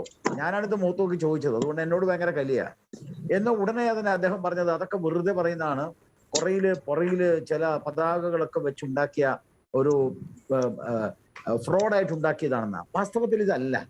കേരളത്തിൽ വളരെ വ്യക്തമായി ഞാൻ പറയാൻ ആഗ്രഹിക്കുന്നു, വളരെ ഗൗരവമായി ക്രൈസ്തവ സഭ, ഞാൻ ഹിന്ദുക്കളുടെ കാര്യത്തില് ഹിന്ദുക്കൾക്ക് ഈ രീതിയിൽ സഭയുടെ പോലെയുള്ള ഒരു ഏകീകരണമൊന്നുമില്ല. ഞങ്ങളെ സംബന്ധിച്ചിടത്തോളം ഞങ്ങൾ കുറെ ആളുകൾ കഷ്ടപ്പെടുന്നുണ്ടെന്ന് മാത്രമേ ഉള്ളൂ. അതുകൊണ്ട് ഞങ്ങളെല്ലാം വളഞ്ഞിട്ട് ആക്രമിക്കുന്നു, ഞങ്ങളെ രാഷ്ട്രീയമായി വളഞ്ഞിട്ട് ആക്രമിക്കുന്നു. ഇപ്പം ഈ ബിഷപ്പിനെ രാഷ്ട്രീയമായി വളഞ്ഞിട്ട് ആക്രമിക്കുന്നത് പോലെയാണ് BJPയും RSSനെയും വളഞ്ഞിട്ട് ആക്രമിക്കുന്നത്. കാരണം ഞങ്ങൾ ഉള്ള കാര്യം തുറന്നു പറയാ, ഞങ്ങൾക്ക് രാഷ്ട്രീയമായിരുന്നു വേഗം ഇതൊക്കെ മാറ്റി വെച്ചിട്ട് ഞങ്ങൾക്ക് ഏതെങ്കിലും മുന്നണിയുടെ കൂടെ പോകാമായിരുന്നു. അപ്പൊ കേരളത്തില് വളരെ ഗൗരവമായി എനിക്ക് വളരെ വിഷമമുള്ളത്, ഈ സഭയുടെ ഉള്ളിൽ, നേരത്തെ PC ജോർജ് പറഞ്ഞല്ലോ, എനിക്ക് വളരെ വിഷമം തോന്നുകയാണ്. സഭയ്ക്കുള്ളിൽ ചില ആളുകൾ സഭയേക്കാൾ വലുതാണ്, ക്രൈസ്തവ മതത്തെക്കാൾ വലുതാണ്, യേശുക്രിസ്തുവിനേക്കാൾ വലുതാണ് പിണറായി വിജയനും അദ്ദേഹത്തിന്റെ രാഷ്ട്രീയവും അധികാരവും എന്ന് ചിന്തിക്കുന്നത് കഷ്ടമാണ്. ഞാൻ ചോദിക്കട്ടെ, ഒറ്റ ചോദ്യം ചോദിക്കാം മതേതരവാദികളായി നിൽക്കുന്ന ആളുകളോട് എല്ലാം. എന്റെ മലപ്പുറത്ത് ഭാഷാപിതാവായ തുഞ്ചത്ത് എഴുത്തച്ഛന് ഒരു പ്രതിമ സ്ഥാപിക്കാൻ പറ്റുന്നില്ല. എന്തേ പറ്റുന്നില്ല? കേരളമല്ലേ, പുരോഗമനമല്ലേ, പുരോഗമനവാദ പ്രസ്ഥാനങ്ങളുടെ നാടല്ലേ കേരളം. അപ്പൊ വളരെ കൃത്യമാണ് കാര്യങ്ങൾ, വളരെ അപായത്തിലാണ്. വളരെ ഗൗരവമായി ചിന്തിക്കേണ്ട കാര്യമാണ്. ഇവർ ഈ പെൺകുട്ടികളെ വളയ്ക്കുന്നത് പ്രണയം ശ്രീ അഡ്വക്കേറ്റ് ഗോപാലകൃഷ്ണൻ, വളരെ പ്രസക്തമായ കാര്യമാണ് അങ്ങ് പറയുന്നത്. പക്ഷേ സമയപരിമിതി മൂലം ഞാനൊന്ന് ഇടപെടുകയാണ്. PC ജോർജ്, പാലാ പിതാവിനെ കൊണ്ട് മാപ്പ് പറയിപ്പിക്കുവാൻ ശ്രമിക്കുന്നവർ സത്യത്തിൽ തീവ്രവാദത്തിനെതിരെ ശബ്ദമുയർത്തുന്നവരെ നിശബ്ദരാക്കുക എന്ന ലക്ഷ്യമല്ലേ അവർക്കുള്ളത്? ശ്രീ PC ജോർജ്, ചുരുങ്ങിയ വാക്കുകളിൽ സമയപരിമിതി മൂലം. ജോർജ്, ഒരു കാര്യം പറഞ്ഞേക്കാം. ലോകത്തൊരു ശക്തിക്ക് അഭിയന്യ കല്ലറങ്ങാട്ട് പിതാവിനെ കൊണ്ട് അദ്ദേഹം നടത്തിയ പ്രസ്താവന പിൻവലിപ്പിക്കാൻ കഴിയില്ല. ഞാൻ നിങ്ങൾക്ക് ഉറപ്പ് തരും. പിന്നെ ഒരു കാര്യം, ഈ നമ്മുടെ ജയശങ്കർ പറഞ്ഞല്ലോ ക്രിസ്ത്യൻ സഭ എങ്ങനെയാണ്. നമ്മുടെ ക്ലീമിസ് തിരുമേനി ഒരു തമാശ കളിച്ച് ക്ലീമിസ് തിരുമേനിക്ക് ഇരിക്കാൻ വരിപ്പം അതുകൂടി മേടിച്ചോണ്ടിരിക്കുക. അവിടെയുള്ള സംഘടന മുഴുവൻ കൂടി യുവജനങ്ങൾ ഒരുമിച്ച് കൂടി പ്രമേയം പാസാക്കി കള്ളങ്ങാട്ട് തിരുമേനി അയച്ചു കൊടുത്തു കഴിഞ്ഞു.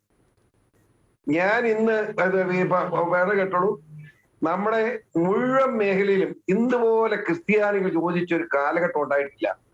ഇന്ന് കണ്ണൂർ മുതൽ തിരുവനന്തപുരം വരെയുള്ള യുവജന സംഘടനകൾ, കത്തോലിക്ക സംഘടനയുടെ യുവജന ക്രിസ്ത്യൻ സംഘടനകൾ ഇന്ന് കോട്ടയത്ത് ചേർന്ന് എന്നെ വിളിച്ച് ഞാൻ അവിടെ പങ്കെടുത്തിട്ട് വരിക. 4-ാം തീയതി സെക്രട്ടേറിയറ്റ് മുമ്പ് ഞങ്ങൾ കാണിക്കാൻ പോവുക. ഞങ്ങൾ പറയും പിണറായിയോട് ഇത് അന്വേഷിക്കണം എന്ന് പറയാൻ പോവുക. വലിയ വേളമൊന്നുമില്ല, വഴക്കിനും വയ്യാവലിക്കൊന്നുമില്ല.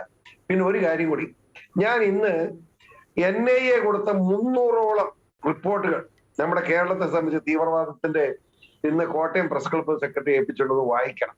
വേറെ ഒരു കാര്യം കൂടി, ഞാൻ 40 പെൺകുട്ടികളുടെ പേരുമായിട്ട് ചെന്നത് അവിടെ. ഏത് പിണറായിക്കൊന്നും അറിയാം, പിണറായി കുറെ പേര് പറഞ്ഞു വേറെ പ്രസ്താവന കൊടുത്തല്ല എണ്ണം. ഈ 40 പെൺകുട്ടികൾ എവിടെയെന്ന് ചോദിക്കാൻ ഞാൻ പെൺകുട്ടിയുടെ പേര് പറയാൻ പാടില്ല, തെറ്റാന്ന് എനിക്കറിയാം. 2 വിധത്തിലാണ് തെറ്റ്. കാരണം കുടുംബത്തിന് നടക്കണം, പിന്നെ ഇത് പെൺകുട്ടികളെ കേസ് ഞാൻ ഉത്തരം പറഞ്ഞു. അതുകൊണ്ട് ഇപ്പൊ ഒരു പെൺകുട്ടിയാണ് ഉഷ, ഈരാറ്റുപേട്ട എന്ന് പറഞ്ഞ ഏത് ഭാഗമാണ് ഉഷ, അങ്ങനെ പറയാൻ നിങ്ങോട്ട് ചെന്ന അപ്പൊ അവിടുന്ന് പത്രക്കാർ പറഞ്ഞു ഇടാൻ ബുദ്ധിമുട്ടാവും. ഞാനും ആലോചിച്ചു, ശരിയാ. അതുകൊണ്ട് ആ പേര് ഇപ്പോഴും എന്റെ കയ്യിലിരിക്കുക. മനസ്സിലായി? 40 പെൺകുട്ടികൾ എനിക്ക് നേരിട്ട് ബോധ്യമുള്ള നഷ്ടപ്പെട്ട പെൺകുട്ടികൾ. ഇതൊക്കെ അവസാനിപ്പിക്കണ്ടേ നമുക്ക്? ഇത് അവസാനിപ്പിക്കാൻ ശക്തമായ നിലപാടുണ്ടാവും, യാതൊരു സംശയം വേണ്ട. ഇടവക തോറും കാസർഗോഡ് മുതൽ തിരുവനന്തപുരം വരെയുള്ള മുഴുവൻ ഇടവകളിൽ ഏതെങ്കിലും അച്ഛനോ ഏതെങ്കിലും മെത്രാനോ ഊളത്തരം കാണിക്കുന്നു ഞാൻ കരുതുന്നില്ല. അതിന് പറഞ്ഞ ചുരുക്കം പേര് കാണും. ഒരു മെത്രാൻ നമ്മുടെ ക്ലൈമിസ് സിനിമയോട് പറഞ്ഞിട്ടില്ലേ, ഞാൻ കമ്മ്യൂണിസ്റ്റാണ്, അയാളുടെ ഒടുക്കത്തെ കമ്മ്യൂണിസ്റ്റാണ്. ലോകം മുഴുവൻ കമ്മ്യൂണിസ്റ്റ് അയാൾ പറയാ കമ്മ്യൂണിസ്റ്റാണ്. ഞാൻ ഇടപെടുകയാണ് PC ജോർജ്, സമയപരിമിതി ഇടപെടുകയാണ്. തീവ്രവാദത്തിനെതിരെയുള്ള പോരാട്ടത്തിൽ മുൻപന്തിയിൽ തന്നെ ഉണ്ടാകുമെന്ന ശക്തമായ സന്ദേശമാണ് ശ്രീ PC ജോർജ് നൽകുന്നത്. ശ്രീ ജോസൂട്ടി ഒഴികിൽ, ഇന്നലെ സീറോ മലബാർ സഭയുടെ പബ്ലിക് അഫയേഴ്സ് കമ്മീഷൻ പുറപ്പെടുവിച്ച ആ ഒരു പ്രസ്താവന, സീറോ മലബാർ സഭ പൊളിറ്റിക്കൽ ഇസ്ലാമിന് മുന്നിൽ മടക്കില്ല എന്ന വ്യക്തമായ സന്ദേശമല്ലേ നൽകുന്നത്? ശ്രീ ജോസൂട്ടി ഒഴികിൽ ചുരുങ്ങിയ വാക്കുകളിൽ. ഇന്നലെ പബ്ലിക് അഫയേഴ്സ് കമ്മിറ്റി പുറപ്പെടുവിച്ച പ്രസ്താവനയിൽ വളരെ വ്യക്തമായ സന്ദേശം കേരളത്തിന് നൽകുകയാണ്. പറഞ്ഞ കാര്യങ്ങൾ വസ്തുതാപരമാണ്, അതിൽ നിന്ന് പിന്നോട്ട് പോകുന്ന പ്രശ്നമില്ല. ഇവിടെ വേണ്ടിയിരിക്കുന്നത് വളരെ ക്രിയാത്മകമായ നടപടികൾ കേരളീയ സമൂഹത്തെ രക്ഷപ്പെടുത്തുന്നതിന് വേണ്ടിയിട്ടാണ്.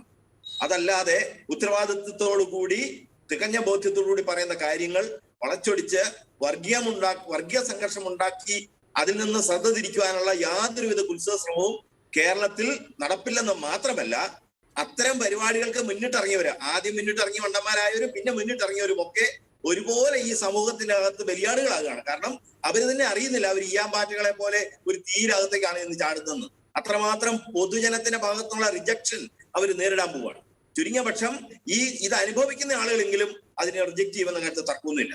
കാരണം ഇത് 1-2 വർഷം കൊണ്ട് തടഞ്ഞിട്ടുള്ളതല്ല.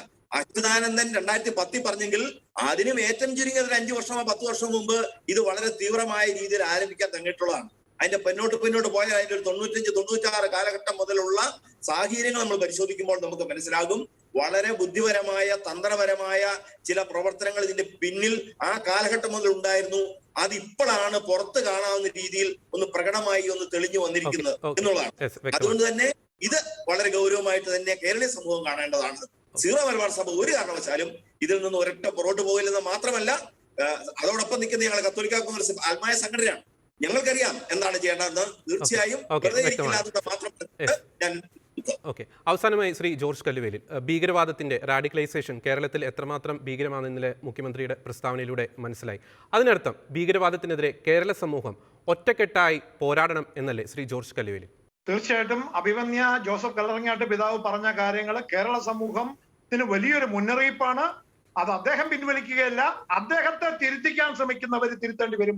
അദ്ദേഹത്തിന് ഒരു യേശുക്രിസ്തുവിന്റെ മാർഗത്തിൽ തെറ്റ് ചെയ്താൽ പിൻവലിക്കാൻ മടിയില്ല, ക്ഷമ ചോദിക്കാൻ മടിയില്ല. പക്ഷേ ശരി പറഞ്ഞതിന്റെ പേരിൽ, ഈ കേരള സമൂഹത്തെ നേരെ നയിക്കുന്നതിന്റെ പേരിൽ, അതിന് മുന്നറിയിപ്പ് നൽകിയതിന്റെ പേരിൽ അദ്ദേഹം തീർച്ചയായിട്ടും യാതൊരു കാരണവശാലും അദ്ദേഹം പറഞ്ഞതിന് പിന്നോക്കം പോവില്ല എന്ന് PC ജോർജ് പറഞ്ഞ പോലെ എനിക്കും ഉറപ്പുണ്ട്. അത് കേരള സമൂഹത്തിലെ ക്രൈസ്തവര് മാത്രമല്ല, കേരളത്തിലെ മതേതര സമൂഹം മുഴുവൻ, അത് ഹൈന്ദവരും മുസ്ലിങ്ങളും ക്രൈസ്തവരും അടക്കമുള്ള കേരളത്തിലെയും രാജ്യത്തെയും ഭൂരിപക്ഷം വരുന്ന സമൂഹം ഒറ്റക്കെട്ടായി അതിനെ വളരെ ഗൗരവത്തോടെ എടുക്കുന്ന നാളുകൾ വൈകാതെ ഉണ്ടാവും. തെറ്റ് തിരുത്തേണ്ടവർ തിരുത്തണം. ഈ തിന്മകൾക്കെതിരെ ശബ്ദിച്ചതിന് പേരിലല്ല, ഈ തിന്മകളെയാണ് തിരുത്തേണ്ടത്. അതിലേക്ക് കാര്യങ്ങൾ വരും എന്ന കാര്യത്തിൽ എനിക്കൊരു സംശയവും. ഓക്കെ, ചർച്ച അവസാനിപ്പിക്കുകയാണ്. നാർക്കോട്ടിക് ജിഹാദിനെ കുറിച്ച്, ലവ് ജിഹാദിനെ കുറിച്ച് തെളിവുകളുടെ അടിസ്ഥാനത്തിൽ വ്യക്തമായും പ്രസക്തമായ ആശയങ്ങൾ ഈ ചർച്ച പങ്കുവച്ചു. പൊളിറ്റിക്കൽ ഇസ്ലാമിന് മുന്നിൽ മുട്ടുമടക്കുകയില്ല. പാലാ പിതാവ് പ്രസ്താവന പിൻവലിക്കുകയില്ല, ക്ഷമ പറയുകയുമില്ല. ഈ ചർച്ചയിൽ വളരെ ക്രിയാത്മകമായി പങ്കെടുത്ത ശ്രീ PC ജോർജ്, ശ്രീ ഗോപാലകൃഷ്ണൻ, ശ്രീ ജയശങ്കർ, ജോർജ് കല്ലുവേലിൽ, ശ്രീ ജോസൂട്ടി ഒഴികെ 5 പേർക്കും നന്ദി.